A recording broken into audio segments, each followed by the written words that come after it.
and I'll just wait for a go from Laura.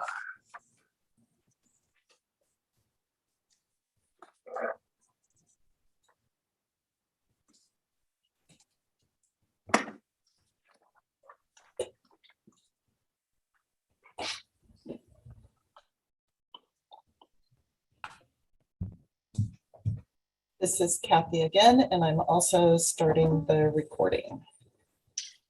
Thank you, Kathy. Do we have a quorum, Laura? I will check 1 moment. Thank We you. had 2 let me know today that they couldn't attend, so I'm confirming that we have enough participants.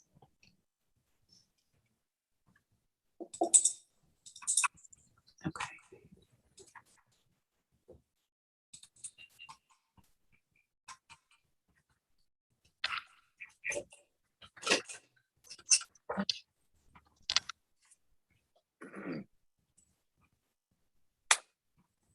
And with the person calling from the phone with the last 4 digits, 4083, please identify yourself. Hi, this is Charlene. Hi, Sitting Charlene. in Thank for you. Cheryl. Okay, Thank no you. problem. Sorry. Chair, we do have a quorum. Thank you. Wonderful. Can we begin? Laura, can I call the meeting to order? Yes, you may. All right. Good afternoon, everyone. I'm Alfredo Pedroza, Chair of the Napa Valley Transportation Authority, along with Vice Chair Liz Alessio, and we're going to call to order the Napa Valley Transportation Authority Tax Agency to order. If we can please play the introductory recording. 1 moment. No worries. Thank you, Laura.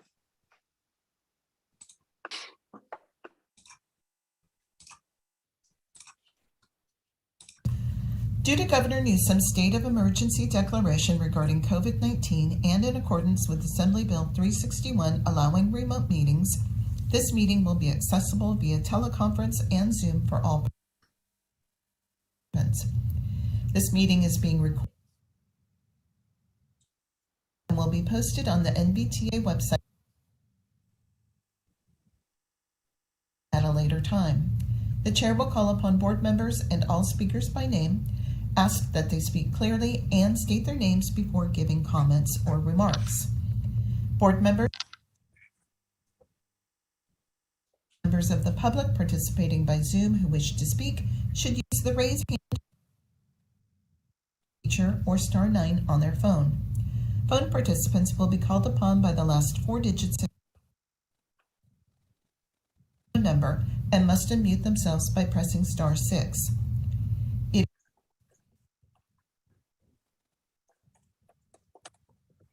is requested that public speakers state their name and organization, but provide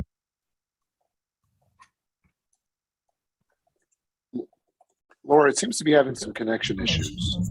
I see that. written public comments received at You know what? Allow me You to think read it's- it out loud. Just 1 moment. Yeah, I think just finish the end. I think it was close to them, Laura. at nvta.ca.gov after 10 a.m. today will be entered into the record but not read out loud. If authors of the written correspondence would like to speak, they are free to do so and should raise their hand, and the chair will call upon them at the appropriate time. A roll call vote will be taken for all action items. Persons participating via Zoom with their cameras enabled are reminded that their activities are visible to viewers and may be part of the Zoom recording. Just keep going, Laura. We only have a couple more seconds.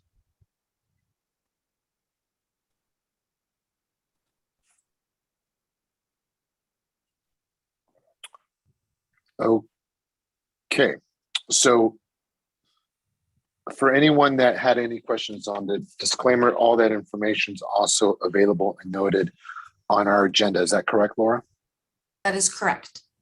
All right, so thank you for that. And again, we apologize for the technical difficulties. And again, just to remind everyone, we're at the tax agency meeting.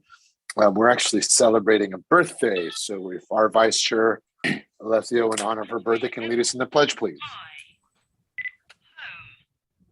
I'd be honored to. Thank you for asking. I pledge allegiance to the flag of the United States of America and to the republic for which it stands, one nation, under God, with liberty and justice for all. Thank you, Vice Chair, and happy birthday. At this point, if we can please do roll call. Leon Garcia, Here. Mark Joseph, Here. Chris Canning, Here. Gary Kraus, Here. Liz Alessio, Present? Alfredo Pedroza, Here. Belia Ramos, Here. Paul Doring, Here. John Dunbar, Here. Carrie Dorman, Here. and Doug Weir. I am also here. Thank you. I have noted that Mayor Sedgley and Director Ellsworth are both absent today. We do have a quorum. All right, thank you very much, Tora. Let's proceed with adoption of the agenda. Do we have any questions from any directors on the agenda as presented? I don't see anyone with their hand by raised. Dunbar. Let me see if there's any. I appreciate the enthusiasm. Let me just see if there's any public comment on the adoption of the agenda. Or do we have anyone with their hand raised in the public? Don't We do see not. any. All right, so we are first by Dunbar, second by Garcia. Roll call vote, please. Leon Garcia, Yes. Mark Joseph, Yes. Chris Canning, Yes. Gary Kraus, Gary Kraus, Liz Alessio, Yes, and it looks like Gary's trying to unmute. There he goes. Yes. thank you. Alfredo Pedroza, Yes. Belia Ramos, Yes. Paul Doring, Yes. Carrie Dorman, Yes. and John Dunbar. Yes. Thank you. All right, motion passes. Let's move on to public comment before the tax agency. Do we have anyone in the public that wishes to provide public comment on any item that's not on today's agenda? Do we have anyone with their hand raised? We do. Okay. Let's go ahead and Want me to identify that unmute? speaker, and they have 3 minutes. Carlota Sanato from the Napa County Bicycle Coalition. I've unmuted you. Thank you. Can you all hear me okay? Yes, we can. Great, thank you. My name is Carlota Sainato. I'm the program manager at the Napa County Bicycle Coalition. And I just wanted to give a brief public comment about Napa County's Walk and Roll to School Day, which occurred on Wednesday, October 6th. The Napa County Bicycle Coalition, as one of the partner organizations for Napa County Safe Routes to School, led the Walk and Roll to School Day coordination this year. For those who may not be familiar with the event, Walk and Roll to School Day is an annual encouragement event that encourages students to walk, bike, or roll by scooter or skateboard or other means to school as part of developing active, healthy life habits. It's kind of the fall version of Bike to School Day. Last year, the event didn't happen due to COVID. So the goal for this year was to reach the same level of participation as 2019, which was the last time this event happened. So in 2019, we had 26 schools and 2,093 students participate. This year, we had 23 schools sign up to participate. So we expected, based on 2019 participation, that we would have about 1,700 students participate. The day came around and we actually had 2,025 students participate countywide this year. So the schools that did sign up did have higher participation rates than 2019. So we consider that reaching our goal of meeting 2019 participation. A couple highlights just from the day: the American Canyon schools were supported by the city, which allowed all the NVUSD schools to participate this year, and it was very successful, especially at Napa Junction, which just moved locations. They had great turnout. Roughly half the number of schools and half the student participation came from the city of Napa. Phillips Elementary had the highest student participation of all the schools in the county, with about half of their student body participating. In St. Helena Primary School participated in Walk and Roll to School Day for the very first time, and they have a younger student body, but they still had a really excellent turnout. And in Calistoga, over a third of the entire Calistoga Joint Unified School District student body participated in Walk and Roll to School Day this year, which was amazing. So we're really thrilled at the fantastic student participation we had this year for Walk and Roll to School Day. We hope that this has encouraged students to make more active choices in transportation. And I'll leave on the note that Bike to Work and School Day is going to be on May 20th, 2022, and we're looking forward to having students participate in that as well. And I'm happy to answer any questions anyone has. Thank you. Thank you very much. Or do we have anyone else in the public that wishes to provide public comment? We do not. All right, so that concludes public comment. All right, we're going to proceed with additional items on our agenda. First up is a public hearing. This is a public hearing and approval of resolution number 2102 TA, amending fiscal year 2021 annual operating budgets. And I believe we're going to have Antonio Honorado present. This is found on page 6 through 9. Turn it over to Antonio. Great. Thank you, Chairman Pedroza and members of the board. My name is Antonio Honorado, and I'm the Director of Finance here at NVTA. So for this public hearing, staff is recommending the board approve the resolution before you, which amends the fiscal year 2021 annual operating budget. Now that's the fiscal year that just ended, from $16,297,500 to $21.5 million, and also amends the current year fiscal year annual operating budget of $17,653,200 to $23 million, and the associated annual appropriation limits. So why are we doing this? Well, the biennial budgets for the tax agency was approved back in May 2020, which at the time reflected diminished Measure T revenues due to the pandemic. The conservative budget was drafted for fiscal year 21 and 22 and was approved at the 16.3 million and 17.7 million respectively. Well, fortunately, Measure T revenues have far exceeded expectations, coming in at nearly 20.4 million for the fiscal year that just ended. But because of the budgetary appropriation authority was approved at the $16.7 million level, the tax agency was not able to recognize the pass-through expenditures to the jurisdictions for their quarterly allocations. However, the cash distributions to the jurisdictions have occurred. The jurisdictions did receive their checks. Basically, right now, the books are out of balance. And this action before you corrects that accounting treatment. The requested action before you increases the appropriation for the fiscal year that just ended, and also the current fiscal year, so that there is a seamless distribution and accounting of the revenues as well as the pass-through expenditures to the jurisdictions. So with that being said, staff is requesting to increase the budgetary appropriation in the last fiscal year to $21.5 million and the current year to $23 million, so that we don't run into the same accounting issues at the end of the current fiscal year. That concludes my report for this item, and I can answer any questions you may have. Perfect. Thank you, Antonio, for that report. I'll see if there's any questions from the board.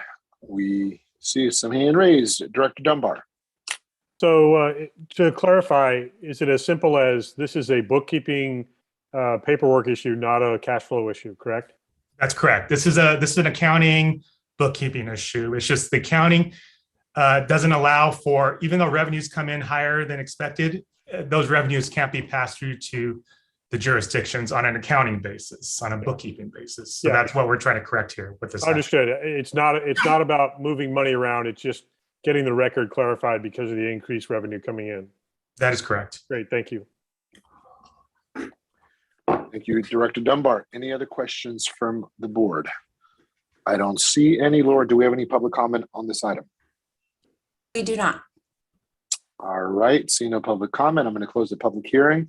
And if there's no further discussion before the board, I will entertain a motion for approval. Dunbar, motion to approve. And I'll let you second. All right, first First by Dunbar, second by Lesio. Roll call vote, please. Leon Garcia, Yes. Mark Joseph, Yes. Chris Canning. Chris Canning. Yes, sorry. Thank you. Gary Kraus, Yes. Liz Alessio, Yes. Alfredo Pedroza, Yes. Belia Ramos, Yes. Paul Doring, Yes. Carrie Dorman, Yes. and John Dunbar. Yes. Motion passes. All right. Thank you, board. Let's move on to our next item. This is our consent calendar. We have 2 items on consent. Do we have any questions from the board on our consent calendar? Seeing none, do we have any public comment on our consent calendar? I We do don't not. see anyone. Thank you, Laura. So with that, I'll bring it back to the board. And if there's no further discussion, I will entertain the motion for approval. So moved, Joseph. First by Joseph, Dunbar, second. second by Dunbar. Roll call vote, please. Leon Garcia, Yes. Mark Joseph, Yes. Chris Canning, Yes. Gary Kraus, Yes. Liz Alessio, Yes. Alfredo Pedroza, Yes. Belia Ramos, Yes. Paul Doring, Yes. Carrie Dorman, Yes. John Dunbar. Yes. Motion passes. All right. And congratulations to the committee. You're stuck with me and Liz for another year. So let's move on to our regular item. We have 8.1 summary of the NVTA-TA Measure X board retreat and next steps for consideration. This is found on page 14 to 19. Our executive director, Kate Miller, will report out. This is an informational item only. Kate, take it away. Thank you, Chair Pedrosa. The purpose of this is really just to memorialize the information that staff provided to the board at its September 13th retreat and to sort of capture the key responses from you. Staff presented a number of options for board discussion that would change how the transportation sales tax is currently structured. These include bonding against future revenues, taking revenues off the top for key capital projects and programs, making changes to the 6.67% Class 1 equivalent requirement, and memorializing the local street and road distribution in order to periodically update revenue distribution to recognize changes in development and usage of County of Napa roads. At the retreat, staff was able to demonstrate the bonding against future revenues resulted in significantly improved pavement scores for all jurisdictions, even when a significant amount of revenues were set aside for other capital projects. The board largely supported the proposals and acknowledged that any changes to the transportation sales tax should not be pursued until the 2024 presidential election, which is supported by the polling results also presented at the retreat. Some members of the board thought more funds should be taken off the top to leverage local funds, which could draw more federal and state funding into Napa. Beginning in January 2023, work will begin to refine polling questions in order to get public feedback on increasing the sales tax, narrowing capital projects, and evaluating success against competing initiatives that are likely to be on the ballot at the same time. Staff will also work with the Measure X working group. As a reminder, that is your public works directors, to evaluate other ways to address the 6.67% Class 1 requirement currently in Measure T, and how to address the maintenance of effort parity, which was also brought into question at the retreat. If the board determines that a new transportation sales tax measure should be pursued in the future, staff has also developed a list of items and a schedule for next steps, including establishing a board level ad hoc committee, and the details of the follow-up items are included in your memo. With that, I'm happy to answer any questions or receive any clarifying remarks. Thank you to our director, Kate Miller, for that summary. I'll see if there's any questions from directors. Seeing none, Kate, again, I thought it was a great retreat and I appreciate the summary. And again, it was good that we were challenged to look into the future and what options we have. So the conversation will continue. Laura, do we have any public comment on this item? We do not. All right, this was an informational item only, so we're going to proceed to our next item. This is item 8.2, AB 361, requirements for remote public meetings. This is found on page 20 to 27. Deanne Gillick, take it away.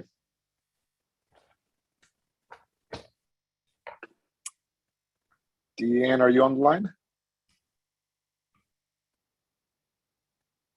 I do see Deanne on the line, but I can't hear her. All right, Kate, do we know, can someone cover this item? Or okay, so we just got a message from Deanne saying her audio is not working. Okay. So Assembly Bill 361 basically carries forward the executive order that under a state of an emergency, we can hold remote meetings, providing that we notice at every meeting that the future meeting will actually be held either remotely or in person, depending on what the board decides. Assuming that we are going to continue to hold things remotely, then we will just continue to do this. But this will notice adopting this resolution will allow us to do that moving forward. And certain provisions of the Brown Act will be relaxed.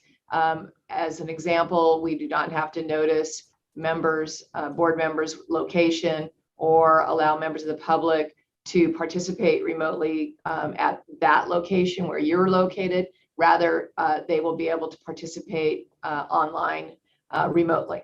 So I think with that, approval of this item will allow us to hold future meetings remotely until the legislation expires or is extended. Perfect. Thank you for that summary.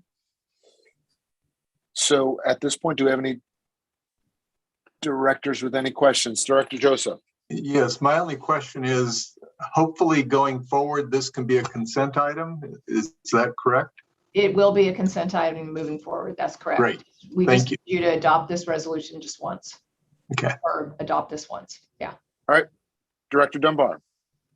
Yes, Kate, I think you covered it, but I wanted to clarify. There was a bill moving through the legislature that would require, if in the case that I was concerned with a council member, but in a public meeting, if somebody was working remotely from home, you would have to actually open your home to any member of the public that wanted to attend at your location. Did that legislation not pass? Is that correct? Yeah, so that would be a requirement of the Brown Act typically, that if you are in a remote location participating, then you would have to do that. So this AB 361 just suspends that element of the Brown Act. And to my knowledge, there is no other legislation moving forward that would require that. Okay, thank you. All right, thank you, Director Dunbar. I don't see any other questions from any directors. Laura, do we have any public comment on this item? We don't, but I do have Deanne on the line via phone. Is there any further comments, Deanne, before we take a roll call vote for this? No, I apologize. And thank you, Kate, for handling that. All right, thank you, Deanne. All right, so I believe this is an action item, so I do need a motion to adopt. So move to approved. All right, we have first by Alessio. Second, Joseph. All right, first by Alessio, second by Joseph. Roll call vote, please. Leon Garcia, Yes. Mark Joseph, Yes. Chris Canning, Yes. Gary Kraus, Yes. Liz Alessio, Yes. Alfredo Pedroza, Yes. Belia Ramos,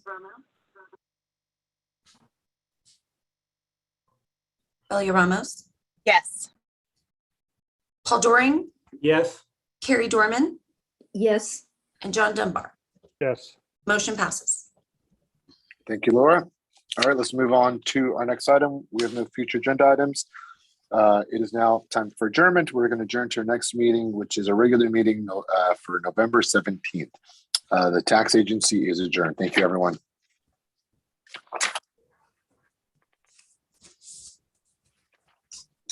Laura, let me know when we can start the regular meeting. I will, just one moment. Are you going to roll the announcement, Laura, again, or? We do not need to. Wonderful, thank you.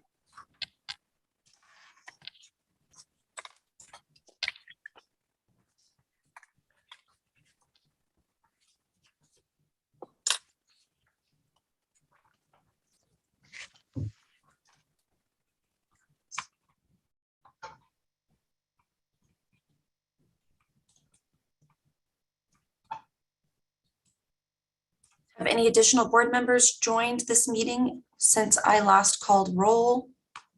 State it now before we begin. Do we need to wish Liz a happy birthday again? No, but you'll do that when we adjourn. All right, so are you ready to go, Laura? We are.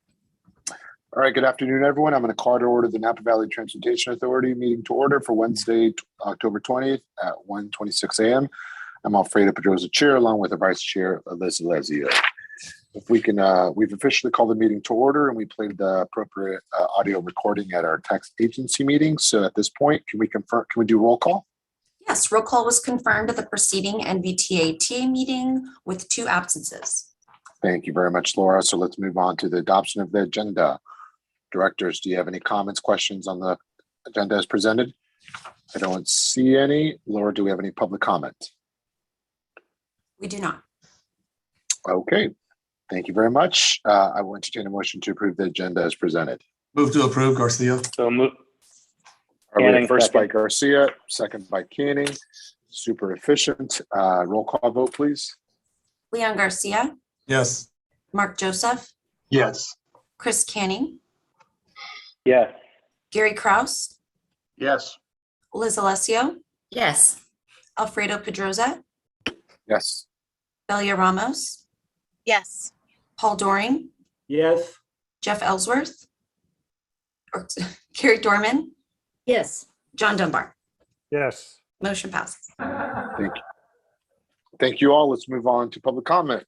This is the time when anyone can address the NVTA board on any item that's not on today's agenda. Do we have any public comment, Laura? We do not. Okay, thank you all. I do know there's folks attending, so thank you for participating. Our next item is Chairperson's Board Members, MTC Commissioner, and Association of ABAG update. I'll turn it over to our representatives of ABAG to see if they have any update. Supervisor Ramos, Mayor Garcia, any updates from ABAG? What I'll just say is that the RENA appeals are still continuing. Friday will be a full day of appeals. We'll probably get about halfway through the 28 RENA appeals.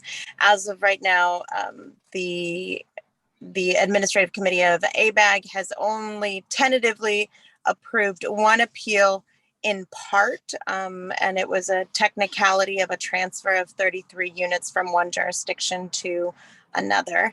And then my other announcement is that I have been re-elected, my second term, my second 2-year term as vice president has been confirmed. There was no election. I was unopposed, so I will continue to serve in that administrative capacity for 2 more years.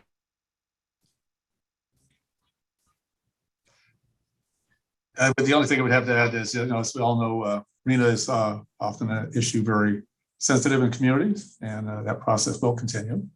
The housing shortage is very acute in the Bay Area, and issues we need to resolve. So I think in the spirit of working for the best interests of community, we need to move forward on this. And congratulations again to Belia Ramos for her second 2-year term. Thank you, Mayor Garcia, and I join you on that. Congratulations. It's good to have regional representation on these bodies of government. All right, that concludes our ABAG update. A little bit on MTC. Continue our work around the network management, again, which is looking at the 27, transit operators and find ways to continue to encourage collaboration where possible. This was an action item that came from the Blue Ribbon Task Force that was looking at how do we try to win back more riders and improve the transit system in the region. This advisory group is going to take the next 9 to 12 months to look at what opportunities there might be to look at the business management side of it. On the Plan Barrier 2050, I think there's been over 450 public meetings. We've been doing a roadshow, going to different editorial boards to talk about it. And again, the final plan is going to happen. The final vote's going to happen tomorrow at 5 p.m. And again, it really just, as many of you know, it's the cross section that we're all dealing with of housing, transportation, and climate change, all embedded in one plan. And then just on the commission workshop, this is just a workshop that's a carryover from the Blue Ribbon Task Force. We're looking at some accelerated outcomes of fare integration, wayfinding and mapping, again, trying to encourage more public use of transportation. And it's really looking at what can we do to make it more reliable, more consistent for the public. And we're also going to be looking at express bus priority as well. So part of the goal of the workshop is come out with some outcomes and some prioritization of resources to deliver those outcomes. And again, also look at what authority does MTC have to encourage these outcomes. So that workshop is scheduled for October 27th and the 28th of that. So that is my report from MTC. Do we have any questions on my report or the report from our ABAG representatives? I don't see any. Oh, I do see some. Director Dunbar. Yes, about your report, Supervisor, is anyone collecting data on the changes in workforce, especially corporate office, work at home, and how that might be impacting regional transportation patterns? Yes. And if so, how are they calculating that as it relates to our concerns? Yeah, so, we are looking at it regionally. There are some transit systems, predominantly in the Silicon Valley region, right? For example, Facebook and tech businesses and platforms like that have realized they can continue to allow their workforce to work from home. So there are some transit systems that are being impacted at a greater rate. So what that means going forward is part of what we're evaluating. We've been able to provide some of the federal funding relief to allow them to find ways to restore service in terms of what's appropriate. But at the end of the day, what you're seeing is that there's individuals that are transit dependent, and then it's those individuals that are choice riders. And then the pandemic impacted everything, right? So there's some really robust data collection. It's too early to tell, right, Mayor, but it's something that we're going to be looking at, in this network management is going to be looking at it as well. So great question. I thought I saw another hand, but I don't see any more. Okay. Any public comment on our updates? No, there is not.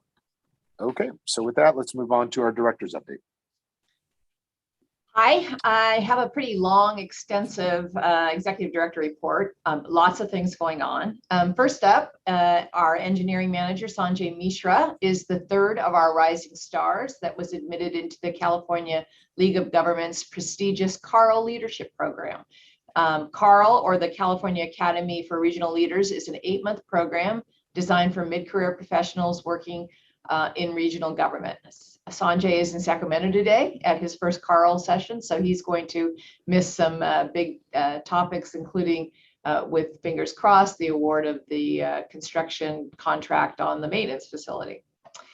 On Monday, September 20th, NVTA held a groundbreaking event for the Imola Park and Ride, which is located at Golden Gate and Imola. It was attended by directors Chair Pedrosa, Vice Chair Alicio, and Directors Sedgley, Ramos, and Joseph. I think I have everybody. If not, I apologize. On October 4th, we held a community meeting to receive input from members of the public on the State Route 29 in American Canyon Project Initiation Document, or PID. It was attended by over 30 people, and there's going to be a lot of support for a roundabout option, which is alternative 2. So we will continue to work on that, refine it, and we look forward to working with our partners down there moving forward. As of yesterday at 12:30, I'm pleased to report that the NVTA is the new chair of the Metropolitan Transportation Commission Partnership Board. The Partnership Board is a collaborative policy board made up of the executives of the region's transportation agencies, federal, state, and regional agencies. So we're just taking over the commission. we have signed up a Vine Transit bus for the Calistoga Tractor Parade again this year. We did participate the year before last, which was the last parade that there was. And our bus was disguised in tractor cladding, and nobody could tell that it was a bus, other than the fact that, and it wasn't a tractor, other than the fact that we had very loud transportation themed music blasting out of the bus. This year's event is on December 4th, and we would very much like our board to participate. Please let staff know if you are interested. Because of the heightened interest in federal earmarks for local government projects, staff has partnered with the County of Napa to hire a federal advocacy firm.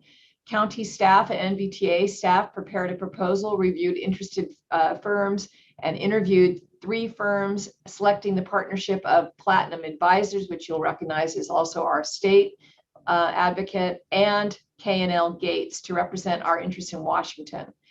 NVTA's annual contribution is well below the executive order, the executive authority, which is roughly $30,000 for each year. Future years will be included in our budget under the blanket purchase agreement for professional services. We are sad to announce that our project engineer, construction manager, Farhad Farazman, is leaving NVTA to pursue a position in Southern California.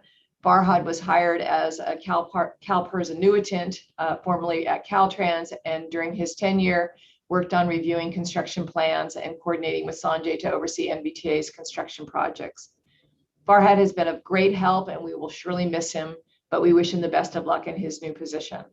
Robin Craig, MBTA Public Information Officer, has also submitted her resignation, and we will be listing both positions immediately. On that note, we have a severe shortage of bus drivers. This is a problem nationwide, but it is most profound in suburban areas where the cost of living is comparatively high, like Napa. Staff is looking at other ways that we can support our contractor Transdos so that their new driving staff or their non-driving staff can be freed up to drive. Short of identifying new staffing, we will be faced with reducing services. We have already reduced services on the Route 21 and limited on-demand services in the city of Napa to areas where there are no fixed route services. If members of the public are interested in driving for Transdev, please contact NVTA by emailing us at info@nvta.ca.gov, and we will provide you with the information. And I just wanted to finish this with, just acknowledging this is very challenging times, and we are all tired of the pandemic, and we are stressed at the possibility that being back to work and school may have profound and lasting impact on our health and our well-being. This has not been easy on NVTA staff, but as of June, we have all been back in the office to serve the public. I would like to recognize a couple of standout staffers who have gone above and beyond to help others and to fill in for other staff who have been out or are on extended leave. First, I'd like to recognize Kathy Alexander. She has been hugely helpful getting packets out at the last minute, revising agendas, doing extra work without being asked, without complaint, and always with a smile. Thank you, Kathy, for the work you do every day, but all the extra work you've taken on over the last few months. I would also like to acknowledge Rebecca Shank, who took on additional management responsibilities when both her supervisor and staff were out on maternity leave. During that time, pandemic caused challenges to the transit services were of epic proportion. Rebecca was able to pivot quickly at every turn to ensure services were available to our riders. She was thoughtful in her approach and embraced using new tools and concepts. She never lost her cool in spite of the immense stress she was under. Thank you, Rebecca, for all that you do to make the Vine a viable transit system for Napa Valley's residents and visitors. And that concludes my report. Thank you, Kate. And again, congratulations on the partnership board. Lots of responsibility for Napa County at these regional bodies. So any questions from our directors? And again, also, Kate, thanks for pausing to acknowledge staff. It's so easy to just get caught up in what we do, and we're doing a lot, but I think that was a really great moment to highlight staff. So thank you for that. Let's move on to Caltrans update. I know Ricky is on. Thank you, Chair Pedrosa. This Caltrans report has been presented at the TAC meeting previously, so I'm just going to highlight a few project updates. For the environmental phase, if you could scroll down, yes, thank you. The first project is the NAPA 23 million construction capital for the pavement rehab project. The PAED new target is March 2022 due to survey delay. And the next one, bridge rail replacement project at Sulphur and the York Creek in St. Helena. The PAED target is actually completed in September 2021. And this project is proceeding with a no build alternative because the project will be covered by other projects. And if we could go to the next page and scroll down a little bit. This is the 0Q820. This is the repair culverts on NAPA 29 in city of Napa. We have completed the PAED phase in September of 2021. This is a 30 million construction capital project. And the new construction contract acceptance is December of 2023. And the next project, 2Q260, this is a class 1 multi-path Napa Vine Trail project. We are targeting end of this month, October, for the PSE right-of-way cert and RTL, depending on the comments and the response resolution. And the next one is the 4G410 rehab culverts in City of American Canyon. This is a 3 million construction capital. The new target for the RTL is pushed to January 2022 due to environmental permitting time. And the next one is our famous Sasco Junction project. And I want to let the board know that we have the project was voted at the last October CTC meeting, and the CTC approved 47.555 million for construction capital and 2.025 million for construction engineering. So the project is on track for the advertisement later this year or early next year.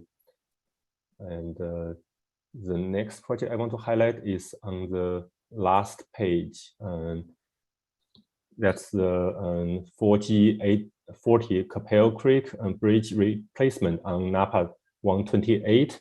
The new construction contract acceptance is pushed to January 2023 due to the mitigation and the monitoring based on the permitting agency's requirements. And that concludes Caltrans report. Thank you, Ricky. Thank you very much, Ricky, for your presentation. Directors, any questions? I don't see any. Laura, do we have any public comment? We do not. All right, Ricky, thank you very much for being here today. So let's move on with the business before the board. Our next item is a public hearing. This is public hearing and approval of resolution 2124, amending the fiscal year budget. This is found on page 9 to 19. Antonio Honorado, take it away, please. Thank you, Chair. I have a PowerPoint presentation to go along with this, so just bear with us for just a second.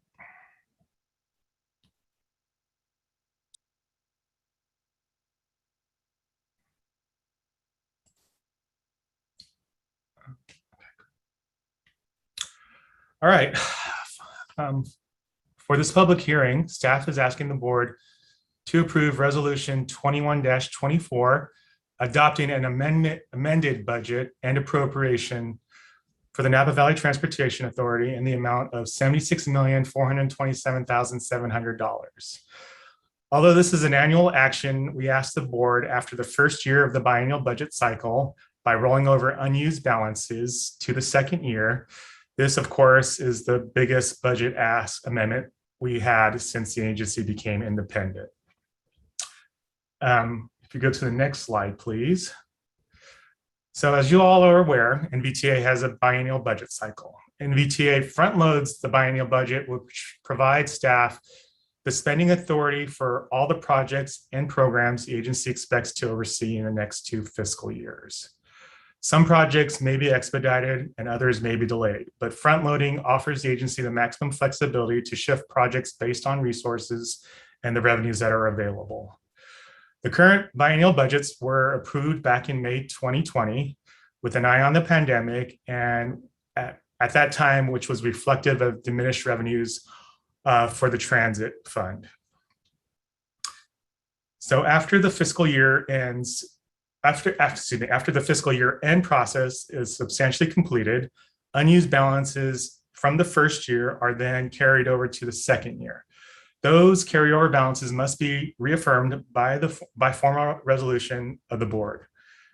Also, as you remember, there was much consternation approving what was then a $3 million budget deficit in the transit fund, reflecting those diminished returns and the effects of the pandemic. That $1 million was divided into nearly $1 million for the first year that just ended and almost $2 million for the current year. And as I mentioned, the deficit is all in the transit fund. It's on the public transit side for the agency. Fortunately, with several rounds of federal stimulus funds for transit and better than expected revenues in funding sources such as TDA, those budgetary deficits have been wiped away. So now, before you cringe at the $76 million price tag, I wanted to preface the presentation by saying that nearly 99% of the amended budget is a reaffirmation of the budget appropriations that this board has previously approved, 35 million being the maintenance facility, approval of the maintenance facility. So this slide shows the big picture, which encapsulates all of NVTA's funds that it oversees. The general fund, which we usually call the Congestion Management Agency or the CMA, the transit fund, our public transit side of the house, and the Transportation for Clean Air, which the agency passively manages and is we act as more of a pass-through entity. However, the devil is in the details, and we'll take a little bit of a deeper dive into the individual funds momentarily. But I wanted to point out to you that specifically is in the last 2 columns. The original budget adopted for the second year had an approved budget deficit of 1.9 million. Well, as you can see with the adjustments and the carryovers, that the budget now becomes a balanced budget. There is no deficit, there is no surplus. We have a balanced budget. Also, NVTA does not create a capital budget for the second year because we rely solely on whatever is not spent in the first year to carry over into the second year. Again, it's a reaffirmation of the capital budget, and which we need to have a formal approval action from the board. As I mentioned, the maintenance in that capital budget, the maintenance facility comprises of $35,747,000, more than half, about 65% of the total capital investments. And we'll talk a little bit more about the capital investments and what we intend on investing in at the end of the presentation. So if you go to the next slide, please.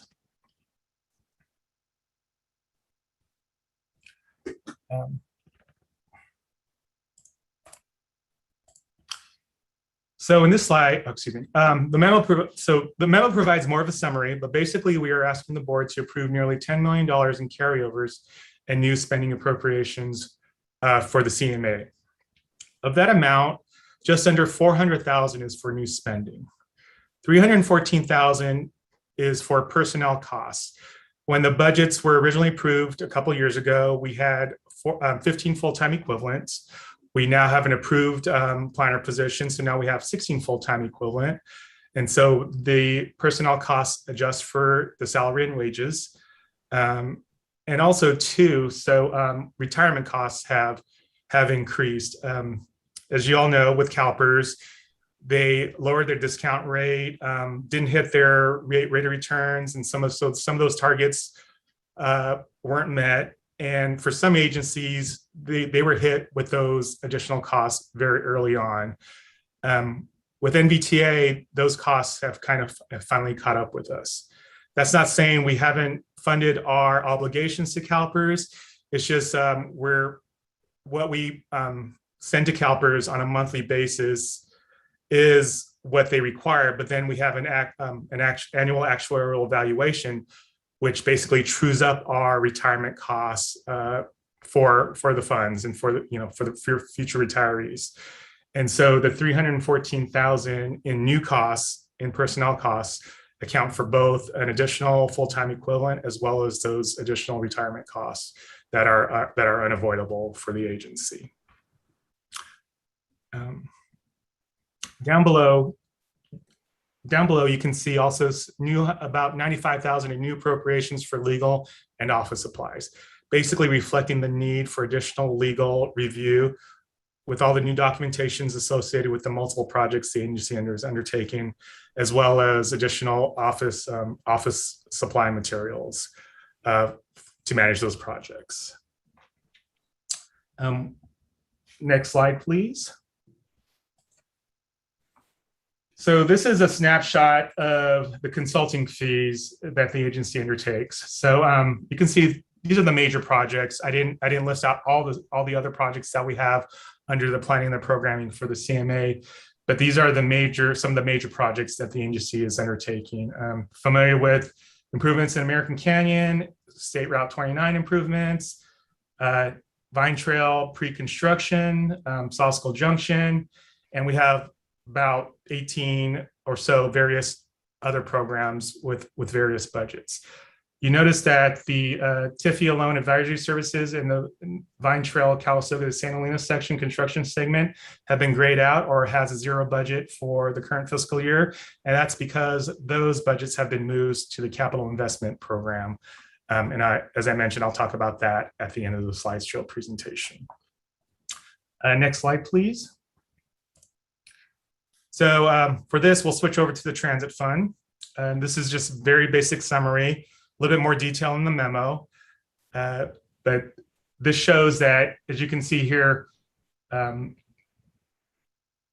for the current year, we were expecting a budgetary deficit of about, for the year that just ended, we're expecting a budgetary deficit about $1 million. Well, we're pretty much, once all is said and done, and with the unaudited financial statements that we currently are undergoing right now with our current finance audit, looks like we're trending just a little bit ahead of zero. So, that's some very positive news. And that just goes to show the assistance from the federal stimulus packages that we received from FTA and from the U.S. Department of Transportation for transit purposes only. And then for the current year, on that last line item, you see a budgetary deficit of nearly $2 million. And with the adjustments in the carryovers and the additional stimulus, federal stimulus, we now have a balanced budget, or that's what we're seeing for the current fiscal year. Next slide, please.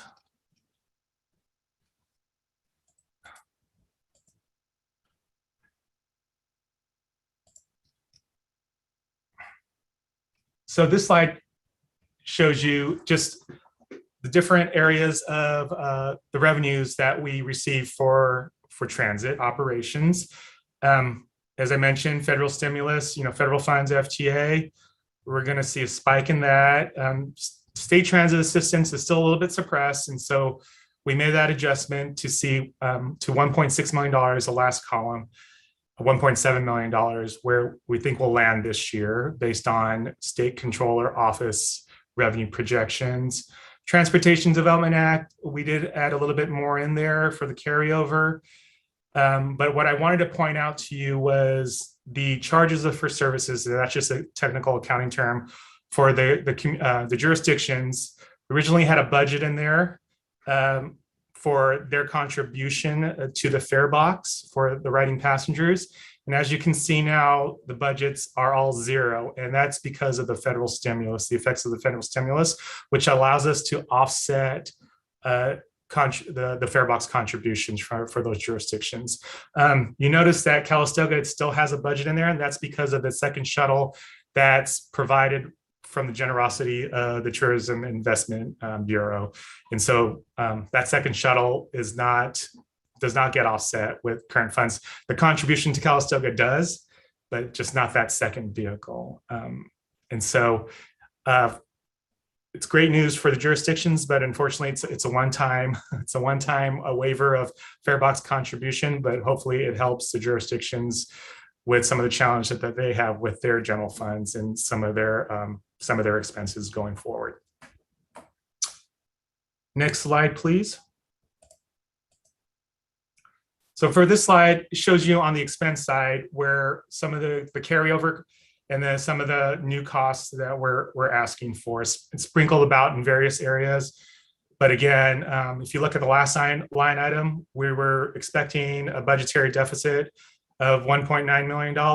And with the new budget, that's pretty much been wiped. And we expect we now have a balanced budget because revenues have simply come in much higher than anticipated. So hopefully that trend continues. And yeah, and our actuals will come in with a small surplus or very minimized deficit going forward. And next slide, please. So for the last slide, this is an assembly of just what our capital investments is for fiscal year 20 for the current fiscal year, as I mentioned. So for vehicles, we're expecting to get a total of 7 vehicles, electric buses. 5 will be delivered actually in December or in January in the next few weeks. We expected 2 Proterras to come in at the end of the quarter, May, June, perhaps won't maybe delivered in July, but the expectation is they're going to be delivered at the end of the fiscal year, and we would have to pay for it at that point in time. In the facilities area, we have a MOLA park and ride. Just had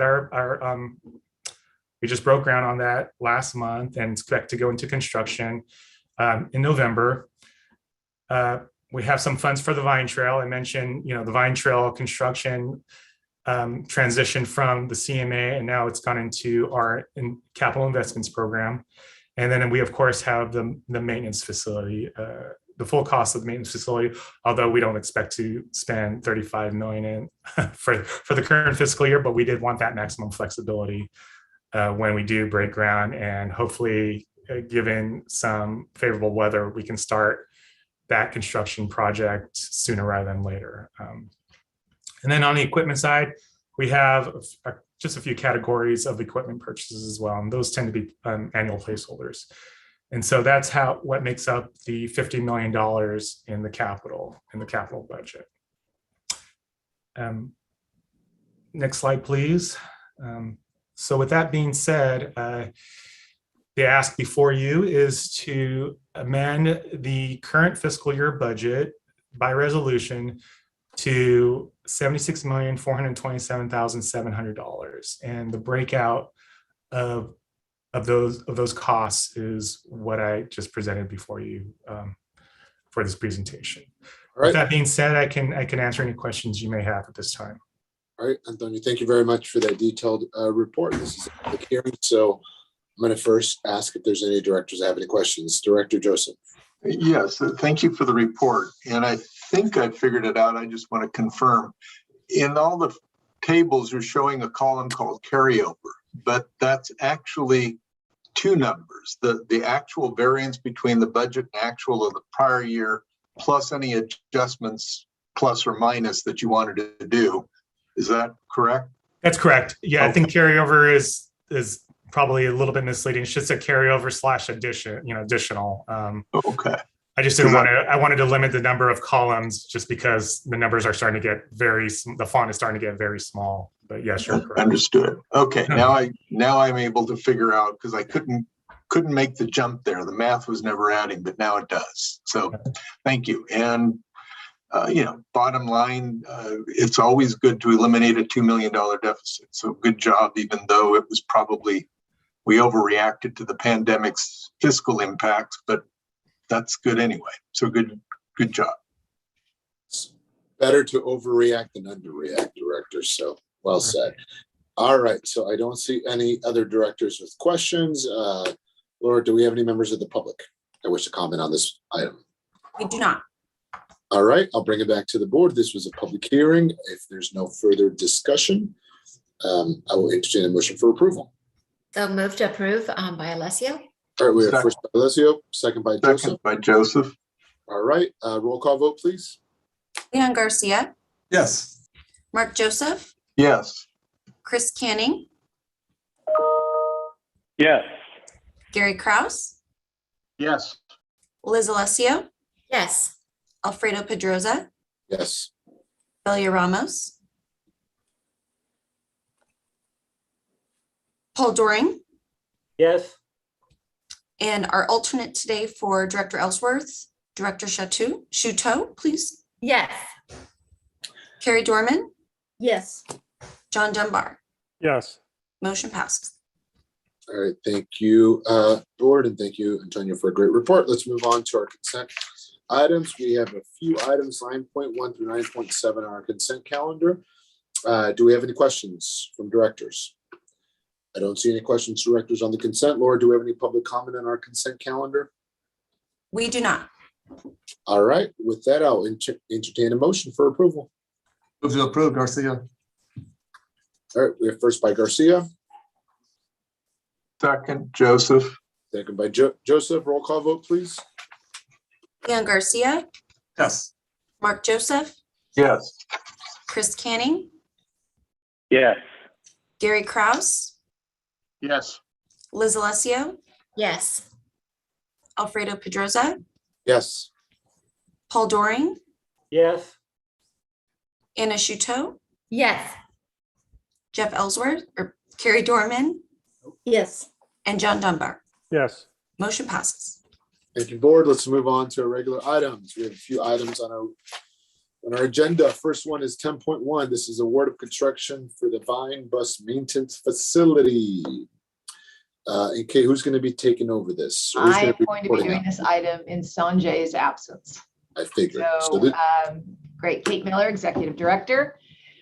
This item requests the board's approval of Resolution 2127, awarding a contract to Alton Construction, Inc. in an amount not to exceed $29,510,000, $593. To enter into also make minor modifications to construction agreement number 2146 with Alton Construction for the construction phase of the Vine Bus Maintenance Facility, and to approve not to exceed construction contingency amount of $2.9 million. These actions are contingent upon approval of the Build America Bureau TIFIA loan, the Transportation Infrastructure Finance and Innovation Act, which is expected to be approved in November. The current maintenance facility at 720 Jackson Street in the city has been inadequate for Vine operations for a very long time.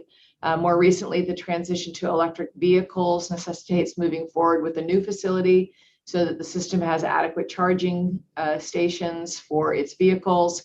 These charging stations cannot be added to the existing facility. The board has taken previous actions to approve plans, environmental studies, design, as well as acquiring parcels on Sheehy Court. The board has also authorized staff to negotiate and enter into financing agreements with the Bank of Marin and the Federal Build America Bureau. There were 8 bids received. The bids were all within $5 million of each other, which gives us a lot of confidence. The low bidder, Alton Construction, came in at $29.5 million. This is somewhat higher than staff had hoped. However, the project budget included $3 million for additional solar canopies for future solar panels to charge batteries, which can be used to gap the shortfall and to augment the construction contingency.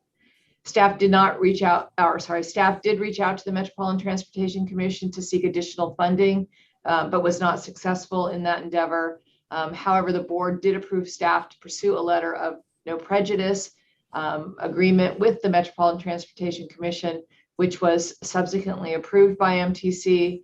The letter of no prejudice will allow NVTA to expend its own funds and then get paid back with RM3 North Bay Transit funds when those funds begin to flow. That's about $20 million for that program. I should note that the RM3 is still in litigation, and it would be contingent on MTC being successful in that litigation. Typically, the board would just award the contract, but the Build America Bureau requires a resolution as a requirement to a TIFIA loan to meet the requirements of the TIFIA loan. And with that, staff is recommending that the board take action to approve the resolution, award the contract, and approve the contingency amount. I'm happy to answer any questions. Thank you, Kate. Any questions from anyone? Directors? Right, okay, Director Dorman. Thank you, Chair. And thank you, Director Miller. A few numbers questions to start. I think the total cost is 40.6 million. Is that still the right number after this recent increase? Yeah, I think that's pretty close, and that includes all, acquiring the parcel and all the pre-construction phases. Okay, and then the engineering estimate, what do you recall what that was? What is the delta between what it is and what we thought it was going to be? I think we're about $2 million higher than what we had originally expected. Okay, so the solar panel 3 million, we expect to completely cover that delta. Yes, and augment the contingency, which gives me a lot of comfort level given the magnitude of this project. Okay. And so the staff report talks about $20 million has been set aside for regional Measure 3 transit purposes, and you just talked about the letter of no prejudice. Our next agenda item, not to jump ahead to discuss it, but it also talks about $20 million in a letter of no prejudice. Are those two different things? They or are. Is 20 million the one, there's one pot of 20 million and we're looking for money for two projects? Right, so there's $20 million in RM3 for, and you mentioned the next item, which is for State Route 29 improvements. And then there's $20 million for North Bay transit improvements, and they are separate and distinct programs within Regional Measure 3. Wow, that's excellent. Okay, and then I believe that when our engineer talked about this previously, once we get the TIFIA loan approval, there is still, not that we would want to do this, but there is still a 30-day window in which we can cancel for no cause. I believe that's true.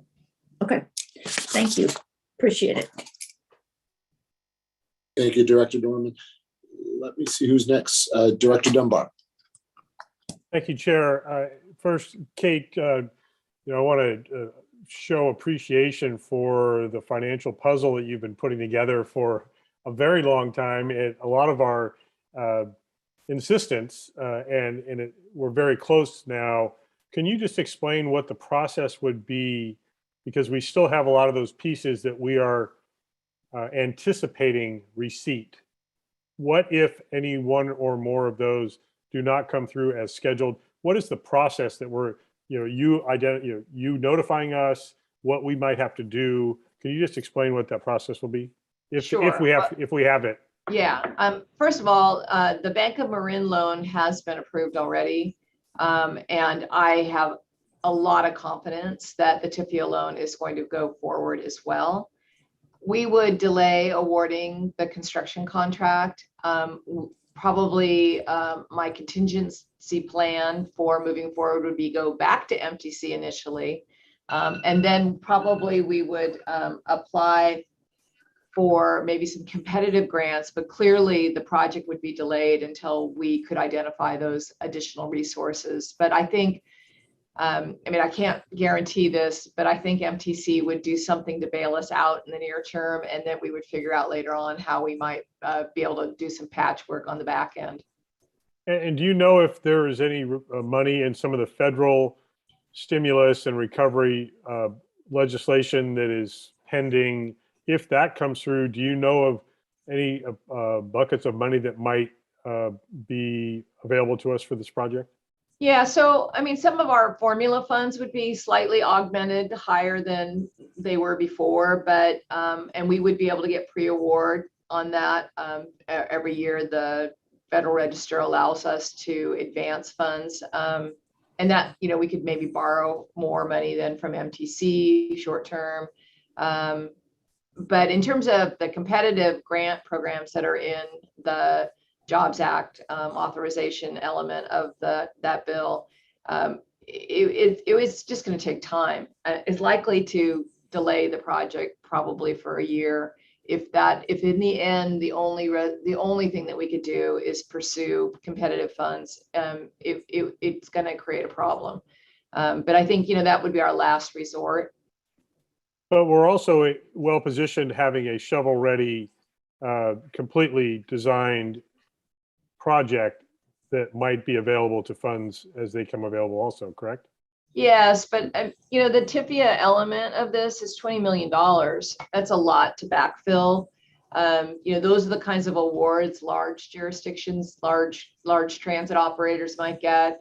It's pretty unusual for a system our size to get those kind of competitive grants, but we would look everywhere. We would look at the state, we would look at the feds, and then we would look locally as well. Thank you. Thank you, Director Dunbar. Director Joseph, and then Vice Chair Alessio. Thank you for the report, Kate. And I would echo, this has been an adventure trying to assemble a bunch of millions of dollars to pull this off. So good job. Yeah, I would just like to acknowledge Tony, who has been immensely, really, it's his baby. I'm going to give him all the credit. Excellent. One other question I had when you're talking about I guess it's the Jackson site, the old site.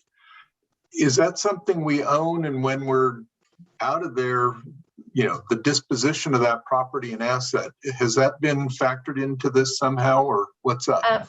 So we don't own the facility, the city of Napa does. Oh. And I mean, I hope we can sell our beat up old double wide out there for a huge amount of money, but I'm not holding out a lot of hope for that. Or our bush washer that doesn't work. Oh, okay. I thought we owned the land, so no. Yeah, if you're down to selling old surplus parts, yeah, that'll get you a celebration, I guess, for groundbreaking or something. Right. Okay, thanks. Thank you, Director Joseph. Vice Chair Alessio. Yes, we're all going to need a garage sale if we run short.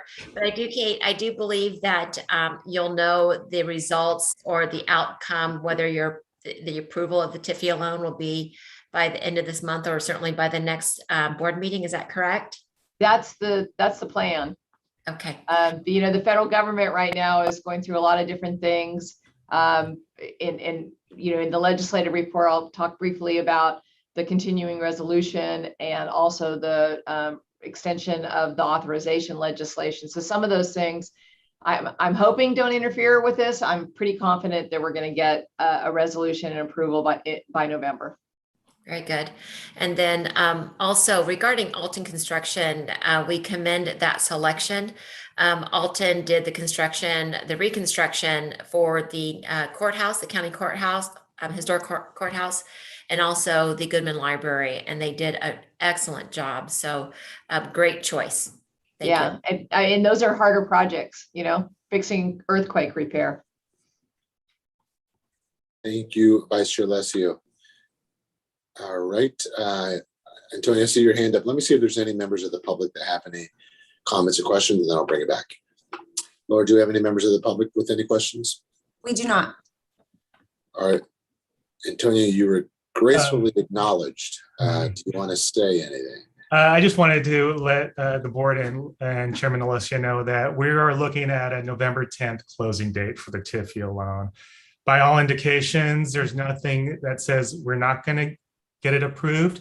It's just the budgetary issues and the debt ceiling issues with the federal government. We're not necessarily on the top of the list of their priorities right now. And so that's just an unavoidable delay that we're experiencing. But by all indications, the Build America Bureau has indicated it's gone through credit, it's gone through the indicative ratings, the public ratings.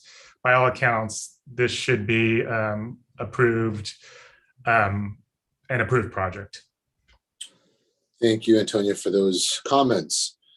And then I'll just end with, one of the things I see as part of, the future of the region is there's no money to expand highway capacities or roadways. So we're really going to have to look at how do we move people in more organized ways. And I think bus and maintenance yards are going to be a critical role in the future. And I think, Kate, this is one of the things that the upfront value may not be as attractive at this moment in time, but I think long-term it's going to do us well. Whether you live here or our workforce is using these systems, I think it's a maintenance yard that has a lot of value for the future of our community. So again, thank you for that. Seeing no further questions, I'm going to ask for a motion. So moved, Dunbar. First by Dunbar. Second by Alessio. Second by Alessio. Roll call vote, please. Leon Garcia, Yes. Mark Joseph, Yes. Chris Canning, Yes. Gary Kraus, Yes. Liz Alessio, Yes. Alfredo Pedroza, Yes. Paul Doring, Yes. Carrie Dorman, Yes. and John Dunbar. Yes. Motion passes. Thank you very much, board. Let's move on to item 10.2, 2022 Regional Transportation Improvement Program. This is found on page 81 to 86. Danielle Smits will report out. Take it away, Danielle. Good afternoon, Chair Pedroza, members of the board. Danielle Schmitz here to present item 10.2, approval of the 2022 Regional Transportation Improvement Program and approach to fund Sosco Junction shortfall. The recommendation before the board today is to approve the 2022 RTIP and support staff's approach to fill any shortfall on the Sosco Junction through the following options. 1, a G12 delegation authority. 2, advance additional regional transportation improvement program funding. 3, letter of no prejudice against future regional measure 3 funds for, as Kate mentioned previously, or Executive Director Miller mentioned previously, SR 29 improvements. Every 2 years, NVTA programs the RTIP, which is a capital improvement program comprised of transportation projects on and off the state highway system, funded through the state highway account. In 2019, the board advanced $20 million of the RTIP funds for Sosco Junction, which was essential in leveraging the discretionary funding from SB1 under the Solutions for a Congested Corridor funding.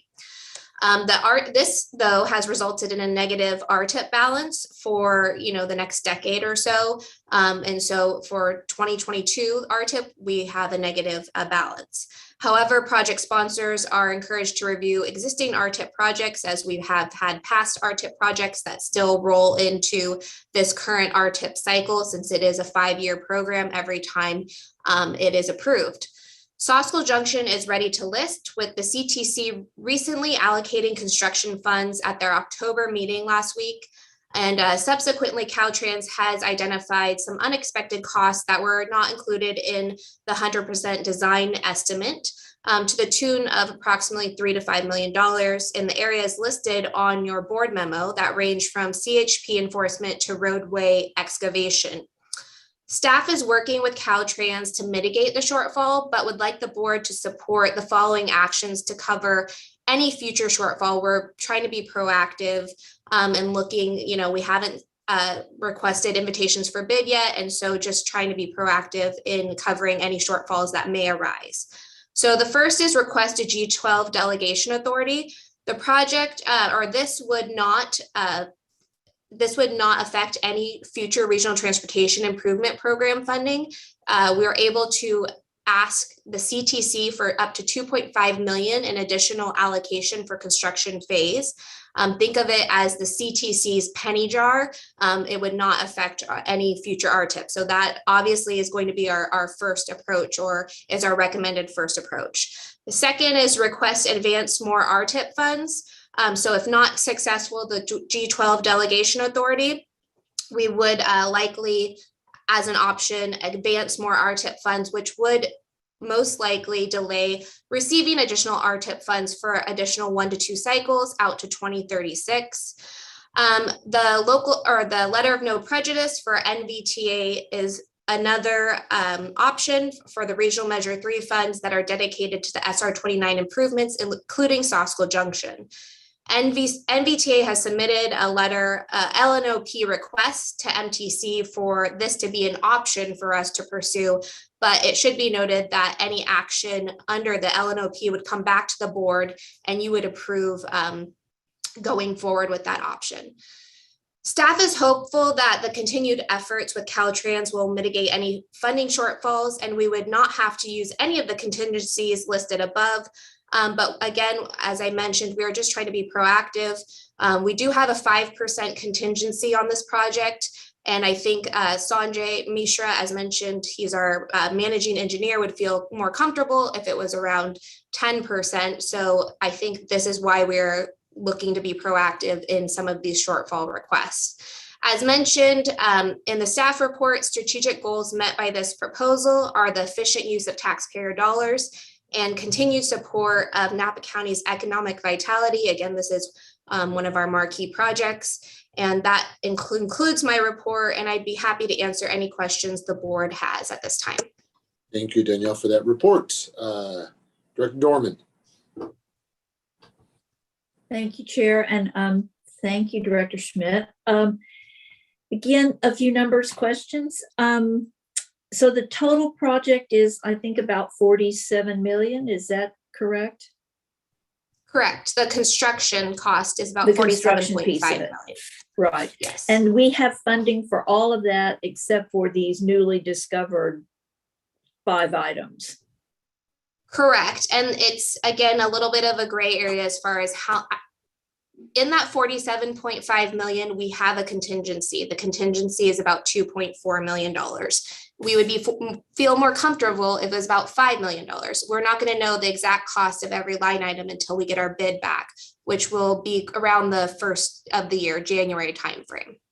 Right. I mean, that makes a lot of sense. And so then if you could just, I'm not quite clear on the thinking of the priority between seeking to use number 2, which is RTIP funds, and seeking to use the letter of no prejudice for RM3 funds, because it seems like in both cases, we are going to have to delay projects. And for RTIP, we're delaying out to 2036. So could you please just walk me through how you pick 2 over 3 for priority?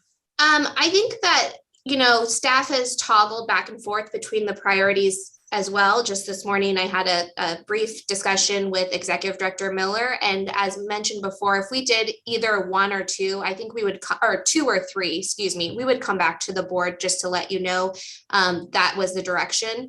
I think there's pluses and minuses with each. So the STIP funding can fund a wide variety of projects off the SR29 corridor, for instance, but the regional measure 3 funding is a lot easier to use. So it really is just going to depend. Currently, it is not affecting any other project, but there are projects on the SR29 corridor, for instance, like further down in American Canyon and the airport exchange, that the regional measure 3 funding could be a lot easier to use on those projects. Well, and just a clarifying point, Director Dorman, those monies, right, are tied up in litigation still, but MTC has advanced future OBAG funds to other projects.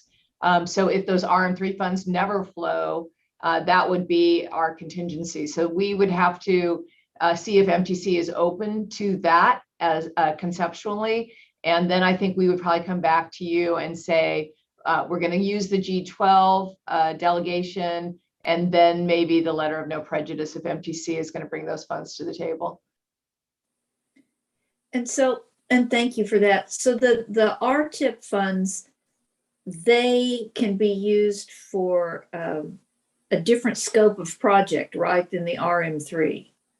Correct. And both can be used for Sasko Junction, but yes, because the RM3 funding is specified for the SR29 corridor, whereas the RTIP funding could be used other places in the county. And it's SR29 South County too. That's the RM3 restriction. Yes. Okay. All right. So what I think I hear you say is 2 and 3 are toggling around and you would come back to the board and say, now we've hit on a final. Yes, but I Ranking. think the idea was just for the board to solidify or to approve staff's approach at how we're looking at Great, thank you very much. backfilling this project. And we would bring an update to the board once we had the bids back. Thank you, Director. Thank you, Director Norman. Director Joseph. Yes, thank you for the report. And as a jurisdiction that's a beneficiary of the RM3 funds, I kind of like the priority that you've got in your staff report, but that's a little self-serving, obviously. I'm curious about the G12 process. According to the staff report, it's like you get up to $2.5 million, as a penny jar. But if you needed 3 million, for example, then you can't get any of it? Am I misunderstanding? No, it's 10% of the construction funds allocated to, or 10% of your STIP funding, RTIP, which is the RTIP funding, allocated to construction. So 10% of that plus 200,000 is your max. If you were to go back and Caltrans, I don't believe Ricky is on the call anymore, but he did confirm, Caltrans staff has confirmed, if the shortfall that we needed was over that $2.5 million, which is the 10% of the STIP funding allocated to construction plus 200,000, we couldn't use any of it. It's not a delta. It's wow. Bizarre, but that's that is the delegation authority. It's such a bizarre thing. It makes you want to game the system and tweak your bid to make sure your delta is 2.5 million, and then do a change order to cover. Yeah. Not that I would do something like that, but that would be my initial reaction. At any rate, I appreciate staff kind of giving us a heads up to get us thinking just in case the worst happens, which often does. So thank you for the report. Thank you, Director Joseph. Good questions. I don't see any other directors with any questions, or do we have any members of the public that wish to comment on this item? We do not. All right. And again, we'll always try to find new funding sources as well to try to lessen this as well. So this is an action item. If there's no further discussion, I will entertain a motion. So moved, Garcia. All right, wait, first by Garcia. Kraus, second. Second by, was that Kraus? Yes. All right, first by Garcia, second by Kraus. A roll call vote, please. Leon Garcia, Yes. Mark Joseph, Yes. Chris Canning, Yes. Gary Kraus, Yes. Liz Alessio, Yes. Alfredo Pedroza, Yes. Paul Doring, Yes. Carrie Dorman, Yes. and John Dunbar. Yes. Motion passes. Thank you, Laura. Let's move on to item 10.3, purchase of an Eldorado National 40-foot access bus. Rebecca Schenk is going to take this presentation, found on page 87 to 106.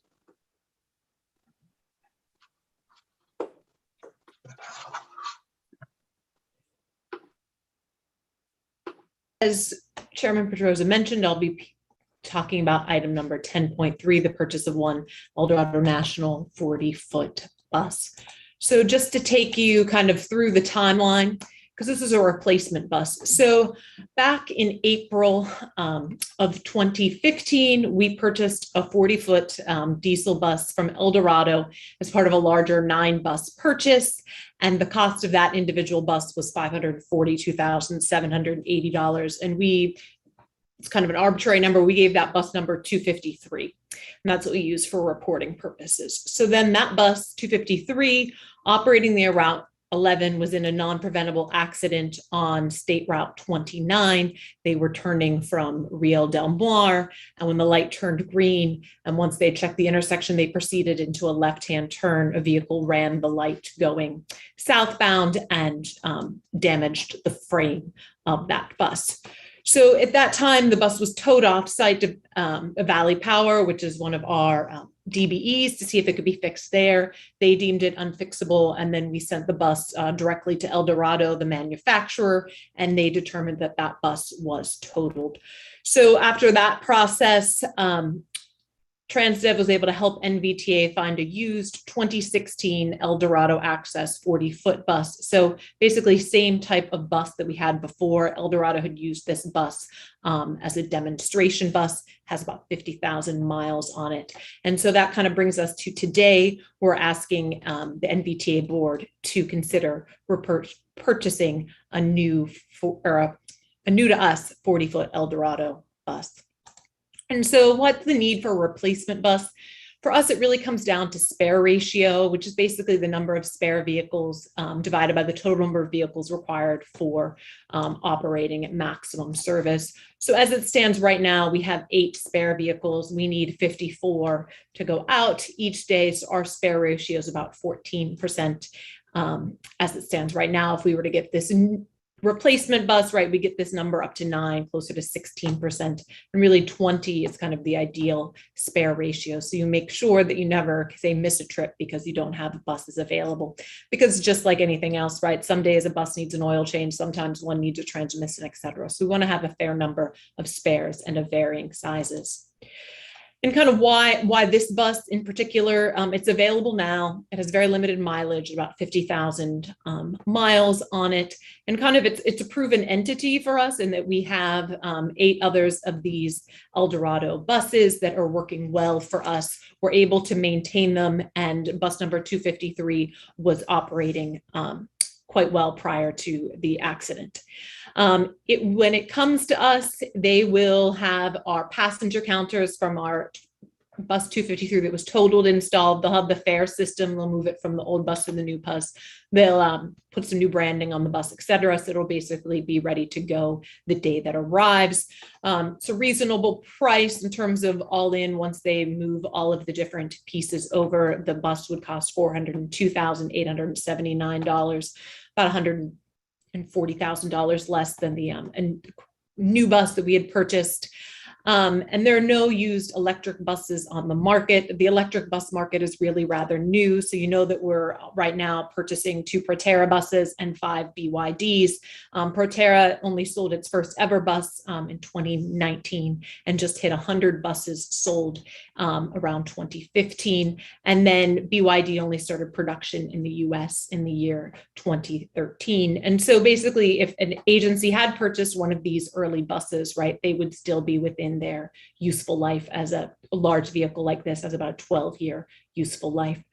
And then we also have no place to charge a new electric bus at our existing maintenance facility on Jackson Street. So if we did off chance found a used electric bus, we wouldn't be able to charge it. And so I do want to kind of give you kind of the overall perspective, because we are subject to the regulation, which is called the Innovative Clean Transit Act, right, that requires all public transit agencies to gradually transition to 100% zero emission bus fleet. And so as that stands, right, small agencies like ourselves have to start making those purchases, 25% of new bus purchases in 2026. So we won't be bumping up against this regulation as it stands. And I just want to assure you that we're going to well exceed that expectation, and that in this fiscal year, 21-22, we have the 7 buses on order, the 5 BYDs and the 2 Proterras, which will be all electric. In 22-23, we do anticipate potentially purchasing 2 non-electric buses, 4 vehicles to serve Calistoga. And that has a lot to do with the fact that the smallest EV vehicles approved right now via FTA Altoona testing, right, is 30-foot long, and the Calistoga vehicle is quite shorter, and they'd like to keep a shorter, maybe 23-foot bus closer to what they have now in order to navigate through the mobile home parks and such. But then looking out to 23-24, we're starting to put applications in now for between 5 and 8 buses for all electric vehicles. So all in will be, over the next 3 years, well above that 25% threshold, even though it won't apply to us until 2026. And then just to give you an idea, it's not as though, oh, we're behind the larger state of California. So under that Innovative Clean Transit Act that I mentioned, We started to do reporting through CARB. And so CARB reported, once our first reporting period was over this year, that as of December 31st, 2020, that there were 336 zero emission buses, so either hydrogen or electric, operating within the state of California, and then an additional 318 on order, including our 7. So just for some perspective, the total number of buses operating in the state of California at that time was about 23,000 and change. So that the overall, it's looking like the state's zero emission buses, about 1.5% of the buses operating in California. And so if next year we get our 7, right, and you divide that by the 54, we'll be well above that 1.5% number. And with that, I'll be happy to answer any other questions about the purchase of the new, to us, Eldorado bus to replace our totaled bus. And with that, Thank you, Rebecca, for a great presentation. We know where we want to go with cleaner vehicles. We're just not quite there yet. But again, I appreciate you highlighting that schedule. Director Joseph and then Director Canning. Yes, thank you for the report, especially the highlight on the electric buses and letting us know what's going on there. It seems like the only real question is how much we can expect from the insurance as far as the old bus. Do we know when that might be available? When will that appraisal be complete? I don't know exactly when it'll be complete, but any funds that we would get from that insurance appraisal and from the other party would be applied to discount that $402,000. So we would put that funds back into our TDA reserves. Okay, because it clearly, it's not like you can go out and buy, a comparable bus anywhere. They're not that readily available. So I think you're lucky, and it seems like the right thing to do. Thank you. Thank you. Thank you, Director Joseph.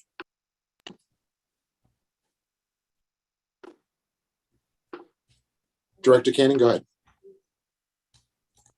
Thank you. Thank you for the report. And I just wanted to say thank you also for the consideration and doing the research on the possibility of electric buses in Calistoga.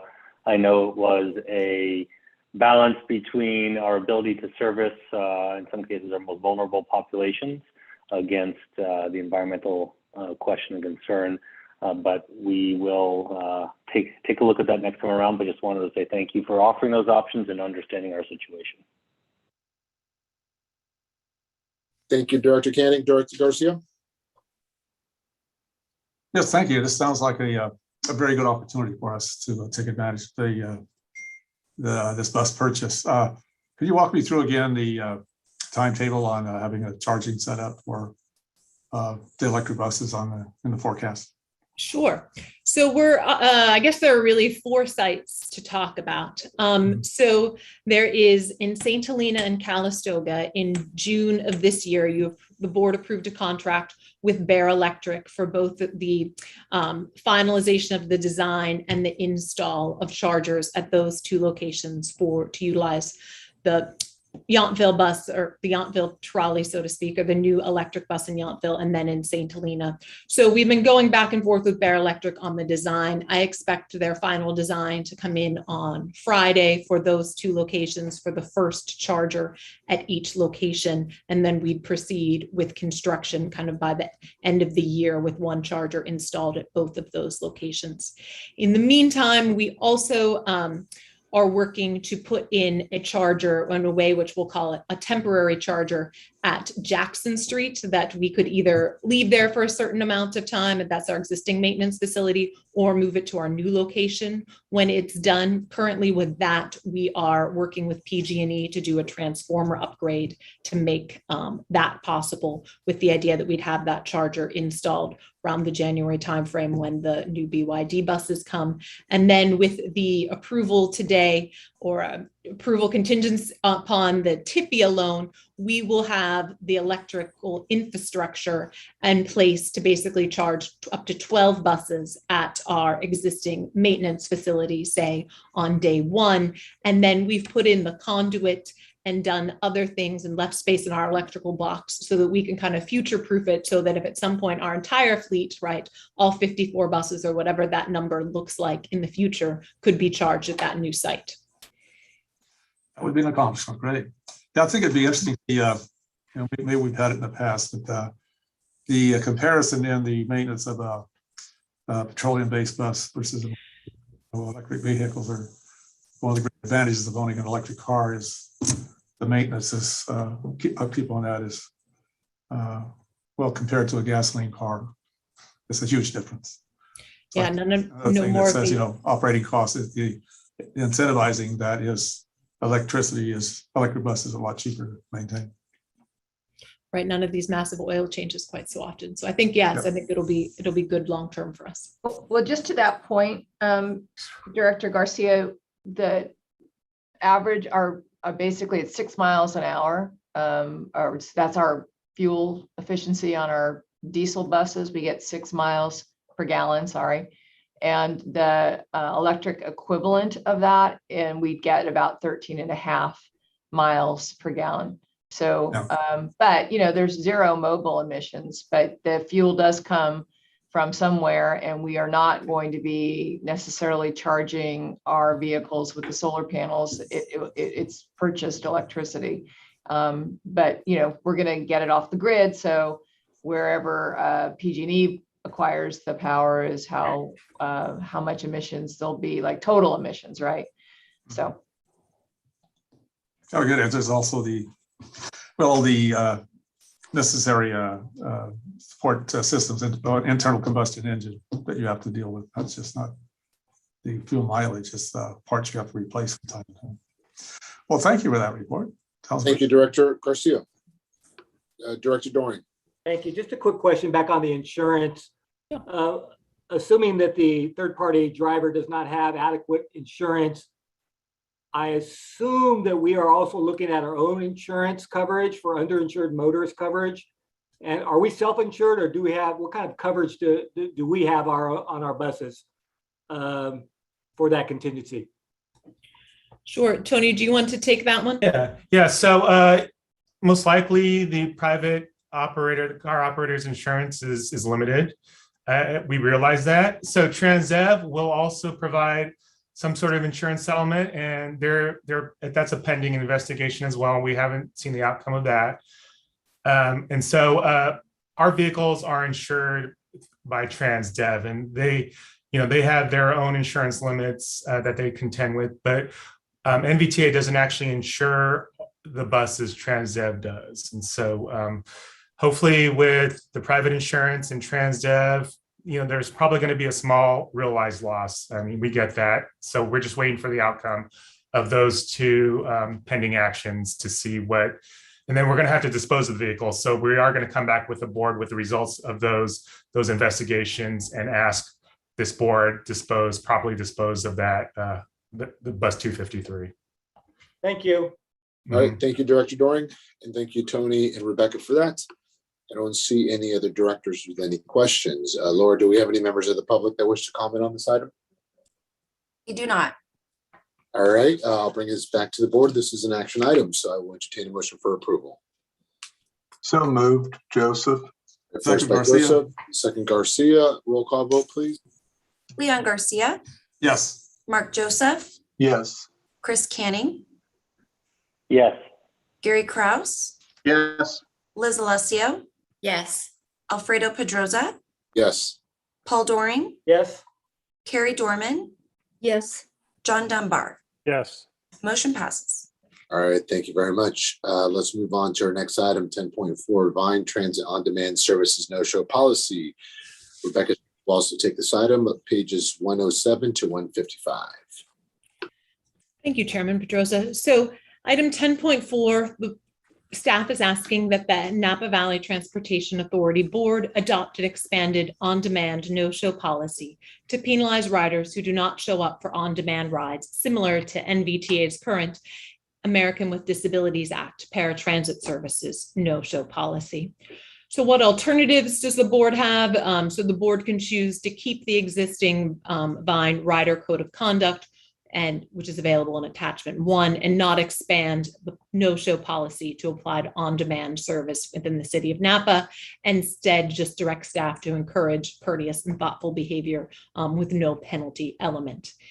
So what NVTA goals does this meet? It'll really will allow us to serve the transportation needs of the entire community, regardless of age, income, or ability, because it will, by notifying and potentially suspending chronic no-shows from using on-demand bus service, it'll allow more people to use on-demand public transit in the city of Napa by limiting wait times, because each time that a driver goes for an on-demand pickup and the rider does not show, service is hindered and other customers will have an unnecessarily long wait. So in terms of how this will play out, so the Vine continues to operate on-demand service along with 4 fixed routes in the city of Napa. So since the start of local schools in August and September, NVTA has seen a steady increase in local ridership within the city of Napa. Within this increase in demand and with new riders using on-demand services for maybe the first time, both wait times and no-shows have increased in the month of September, and the number of no-shows increased to 16%. And what we see though is that 16% really represents a very small number of overall riders. And so at this point, we've tried kind of reaching out to the community of riders at large to encourage them to take the rides that they schedule. And I just want to be clear that this wouldn't apply. Like if you're going to cancel your ride, if you call, right, and you call in the morning and you schedule your appointment for noon, and then your sister comes home with the car and you call to cancel, that is fine by us. Or if you make the reservation on your app and then you decide, oh wait, I want to leave 15 minutes later, and you cancel it again, fine. This is when the bus comes and you've made your ride and then you're not there for it. And so in order to decrease our number of no-shows, I'd like to expand the policy that no-show policy we already have for VineGo. And so how that stands is basically if you have upwards of 3 no-shows within a given month, you would receive a call and a letter kind of notifying you.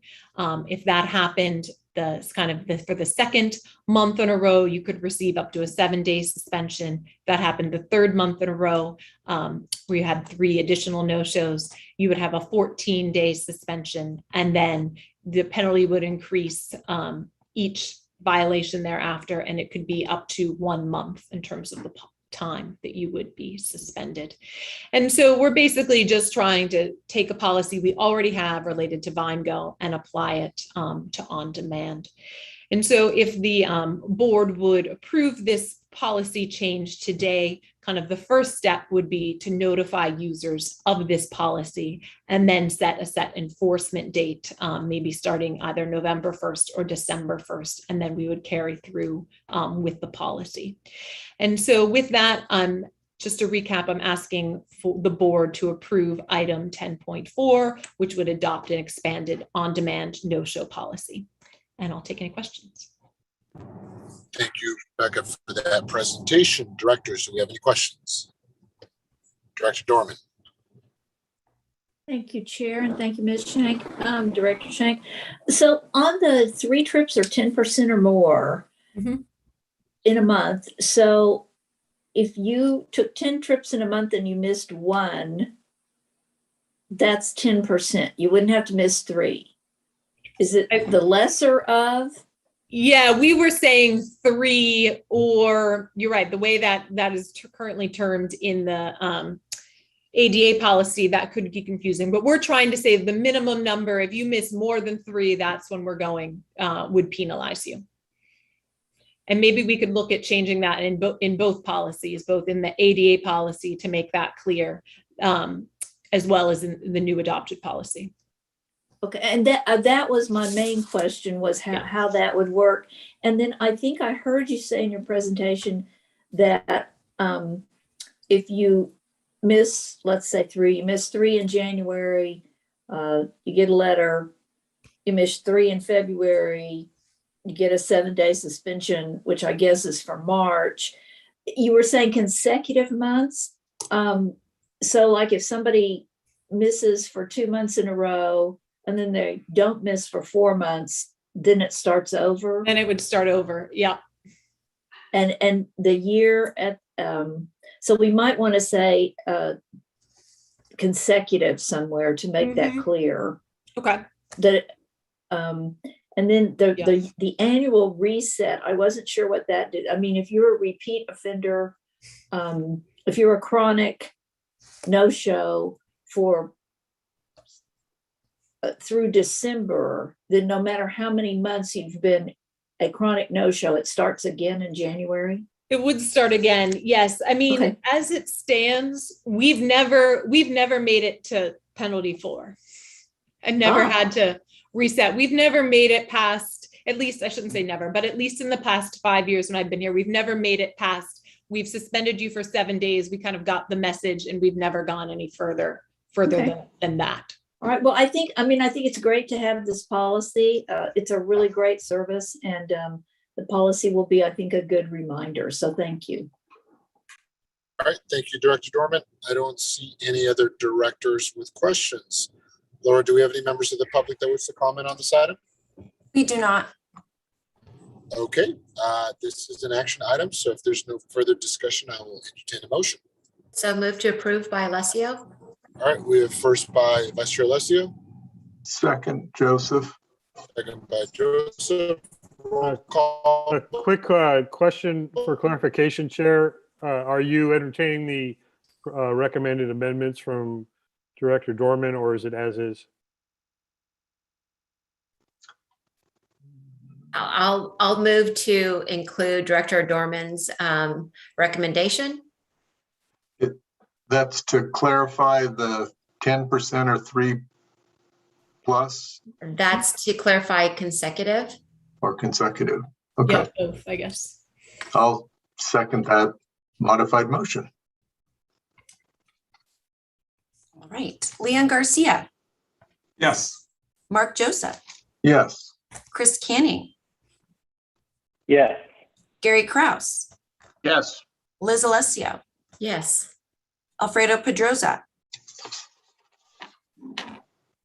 Paul Doring, Yes. Carrie Dorman, Yes. John Dunbar. Yes.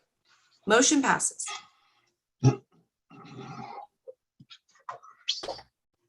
And we may have disconnected with Chair Pedroza. If that is the case, perhaps Vice Chair can pick it up from here. Can you hear us, Chair Pedroza?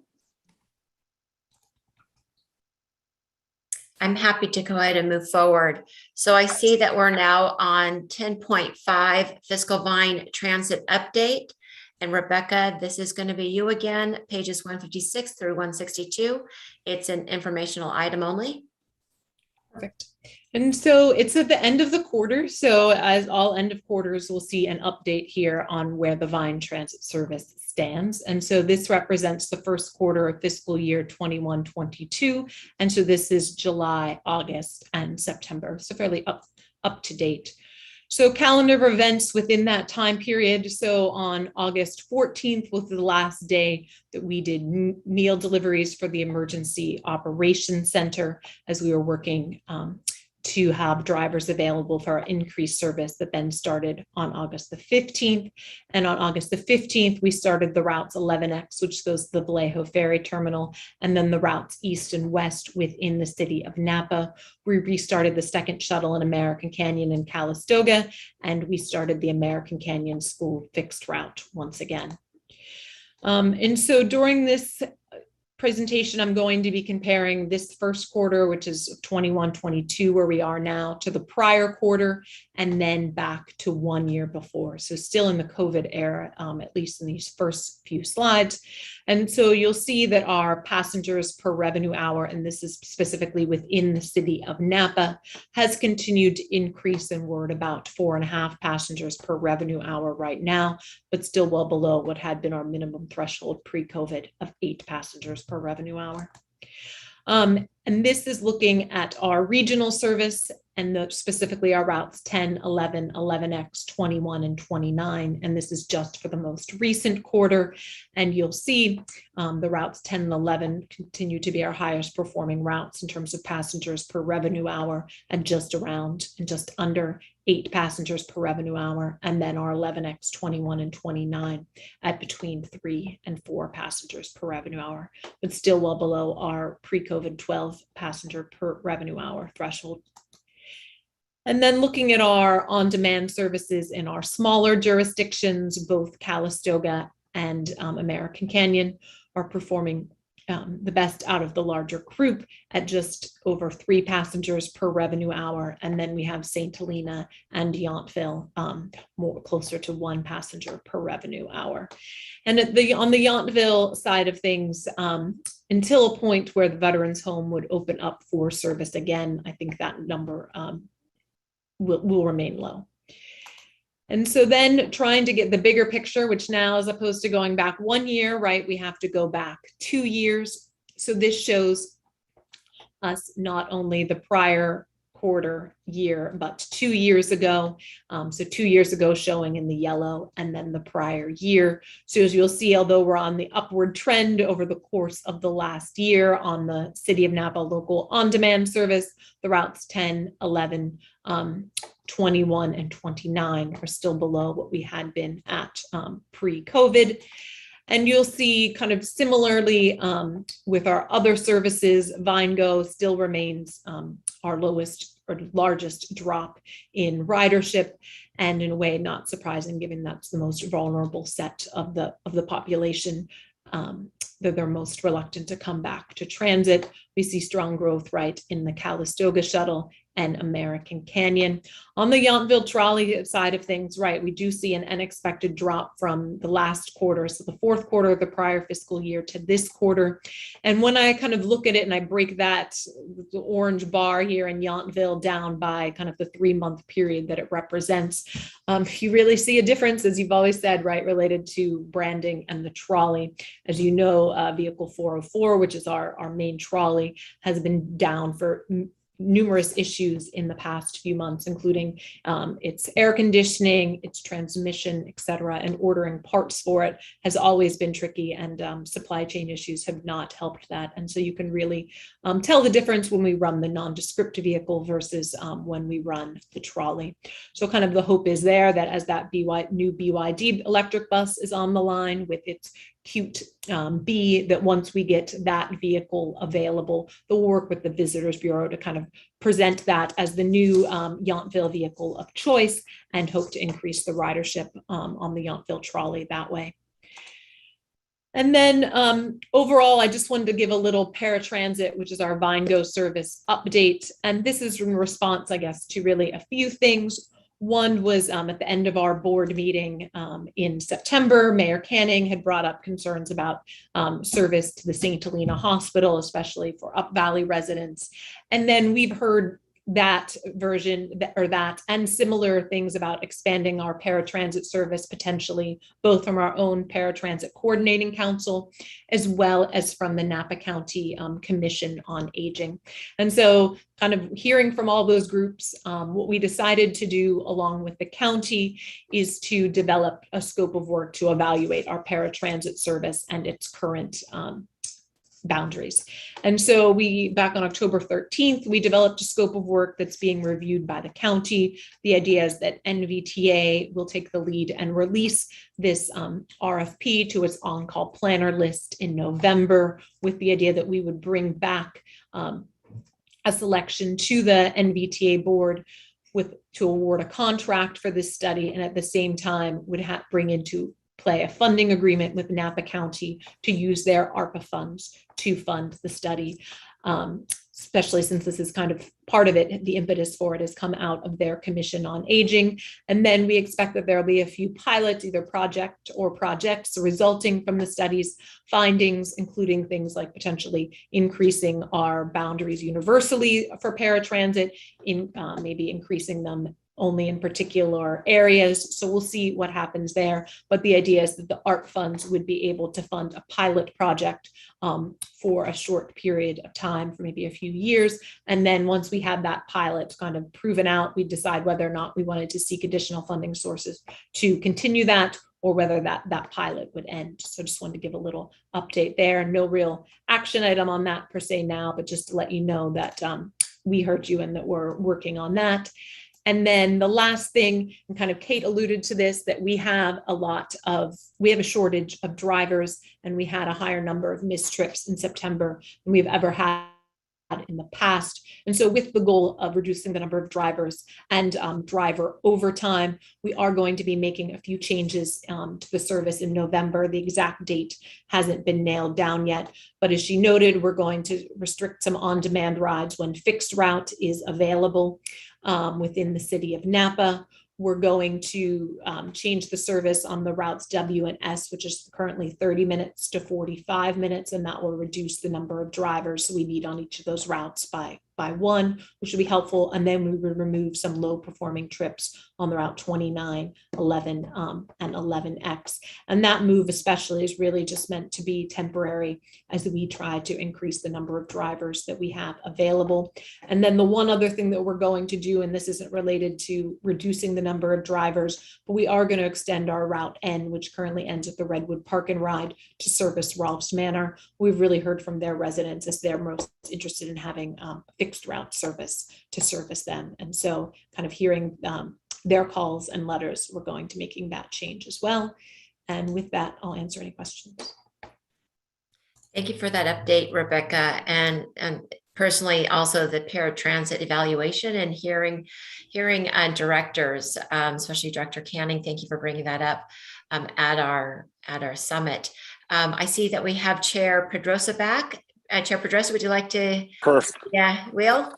Thank you, Vice Chair. So I'm assuming we're on 10.5, right? We're on 10.5. Directors can ask any questions in public. Wonderful. All right. Do we have any directors with any questions? I don't see any. Laura, do we have any? Oh, I do. Director Garcia, go ahead.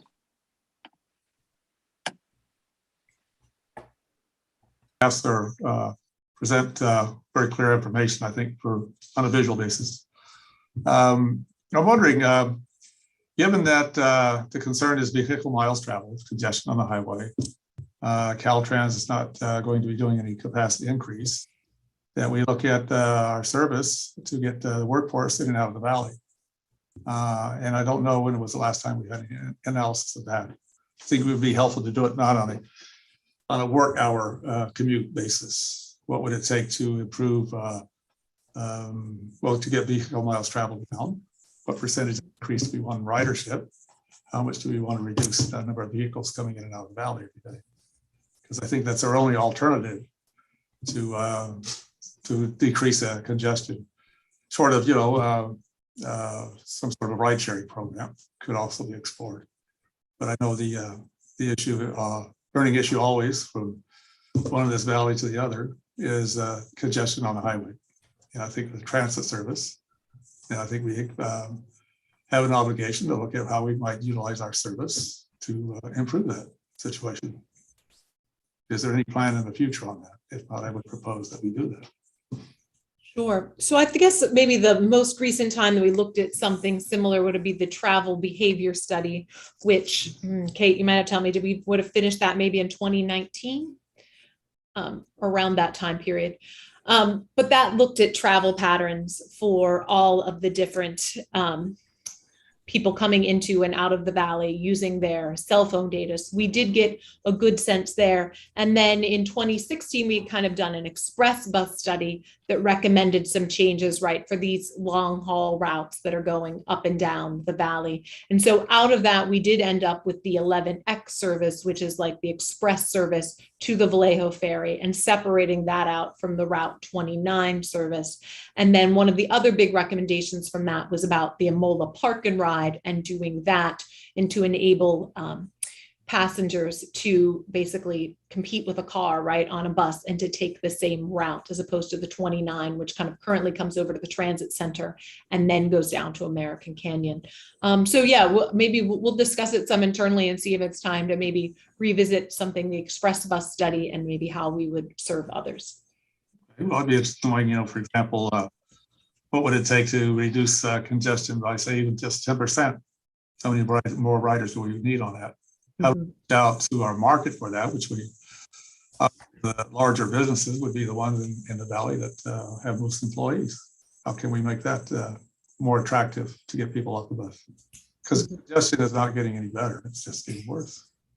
No. And then, right, how do you get them? I always struggle with how you get them from the corridor, right, that we're serving 29 to to the vineyards, right? We've all been at a vineyard at 5 a.m. or something where you're like, all right, there are 26 cars here, but in order to get to that vineyard, you went up a twisting road and through 3 private gates. So how do you bridge those? Yeah, ongoing question for sure. Certainly, yeah. Well, there's such things as wineries, hostels, restaurants, type of thing as well. Maybe there might be a central point at one end where a trolley or transit could get them, shuttle could get them from that drop-off point. But yeah, I think we have a great activity here. Transit would be the only reasonable alternative to reducing congestion. It comes up quite frequently.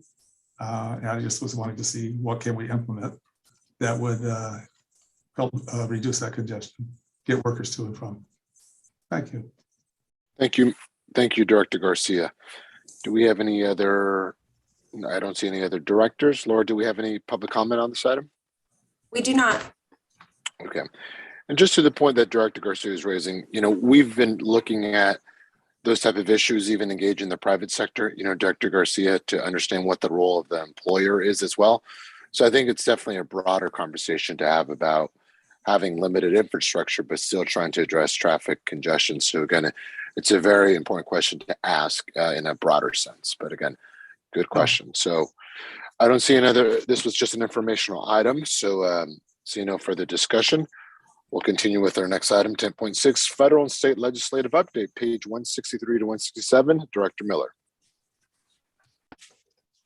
Thank you very much. I'll make this quick. Federal lawmakers in Washington passed a continuing resolution to keep appropriated funds flowing to most of the federal government, but did not address the FAST Act initially. They did a couple days later, and then it was approved by the House and then signed into law by the president. As I mentioned earlier, the Jobs Act still up in the air. They're still working on it. Fingers crossed that we can get something done. On the state side, Assemblymember David Chu was appointed by Mayor London Breed to become San Francisco City Attorney.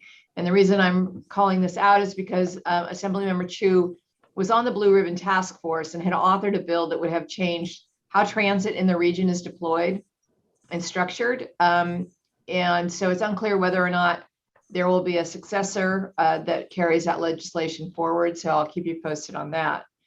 The LAO released projections indicating that between a surplus between $5 to $25 billion in the fiscal year 2022. That's a conservative estimate based on what we've seen so far. About $3.5 billion in revenues have come in over the last 2 months. So we'll see what happens. That's according to the Department of Finance.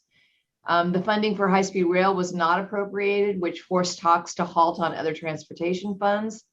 And nothing is expected to happen on these funds until January.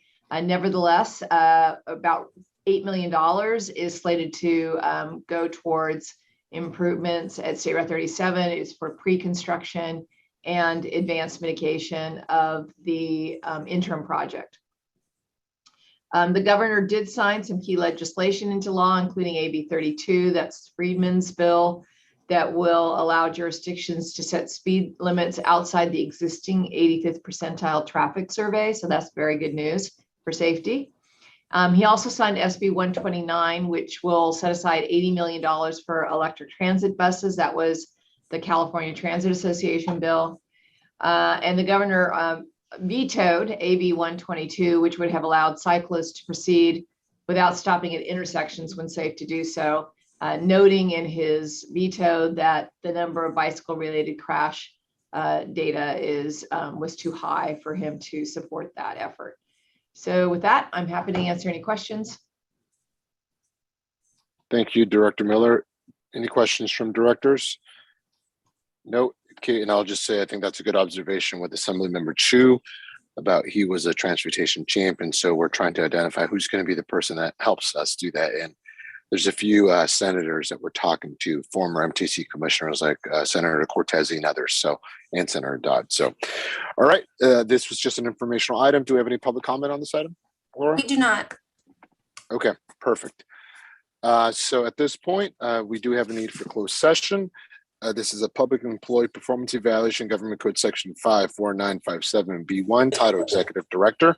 Chair, Laura, I'm sorry to interrupt you, but we still have to do 10.7, which is AB 361. oh, thank you for that. I jumped ahead. All right, so let's go back to 10.7, which is AB 361 requirements for remote public meetings found on page 177 to 184. Deanne, take it away. Yeah, hi. So this is Deanne, and I'm here, and I apologize for the last meeting. I think it's the same summary. Then Kate did a good job as before. So without any further comments, unless there's questions, just with the AB 361 to allow for the remote meetings to occur without Director Dunbar's concern that you open up your homes to the public. With these findings, we can continue to have these remote meetings while the state of emergency continues and the recommendations for physical distancing continues. Thank you, Dan. I knew you were going to be brief. Yeah. So, Laura, do we have any members of the public that wish to comment on this item? We do not. All right. So I believe this was an action item. So moved. We have first by Joseph. Second by Alessio. All right. We have first and a second. All those in favor? A roll call vote, please. Ian Garcia, Yes. Mark Joseph, Yes. Chris Canning, Gary Kraus, Yes. Liz Alessio, Yes. Alfredo Pedroza, Yes. Paul Doring, Yes. Carrie Dorman, Yes. John Dunbar. Yes. Motion passes. Perfect. All right. So let's now move over to closed session. I believe that concludes our items. So this is a closed session, public employee performance evaluation, government code section 54957B1, B1 titled executive director. Laura, are we going to get moved into a room, or is there a different link? You will be moved into a room momentarily. Just stand by. Thank you very much, everyone.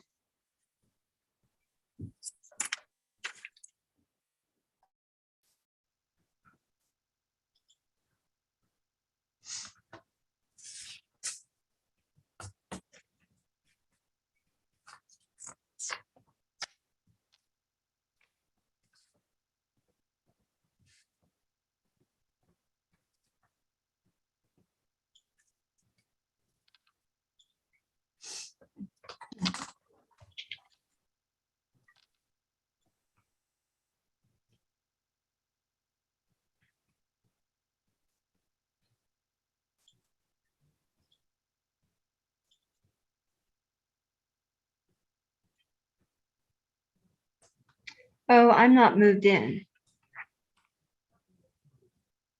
Stand by. Yeah, thank you, Laura.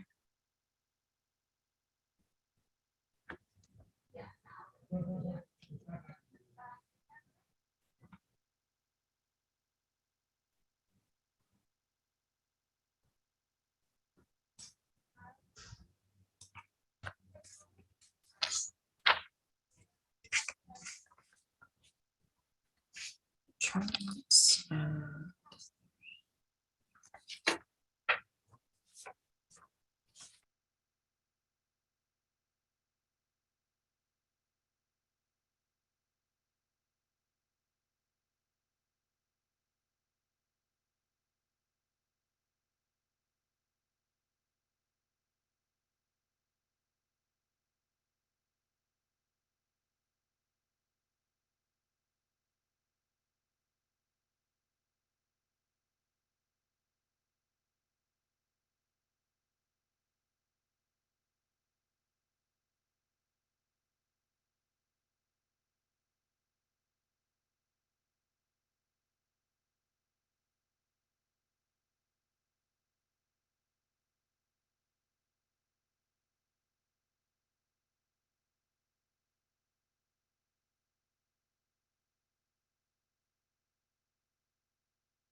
All right, Laura, we are back.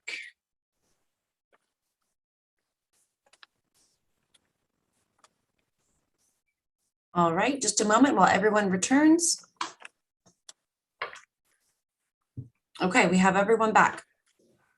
All right, we are back from closed session and we did not have any reportable action at this time. So at this point, we're going to adjourn to our next meeting, which is November 17th.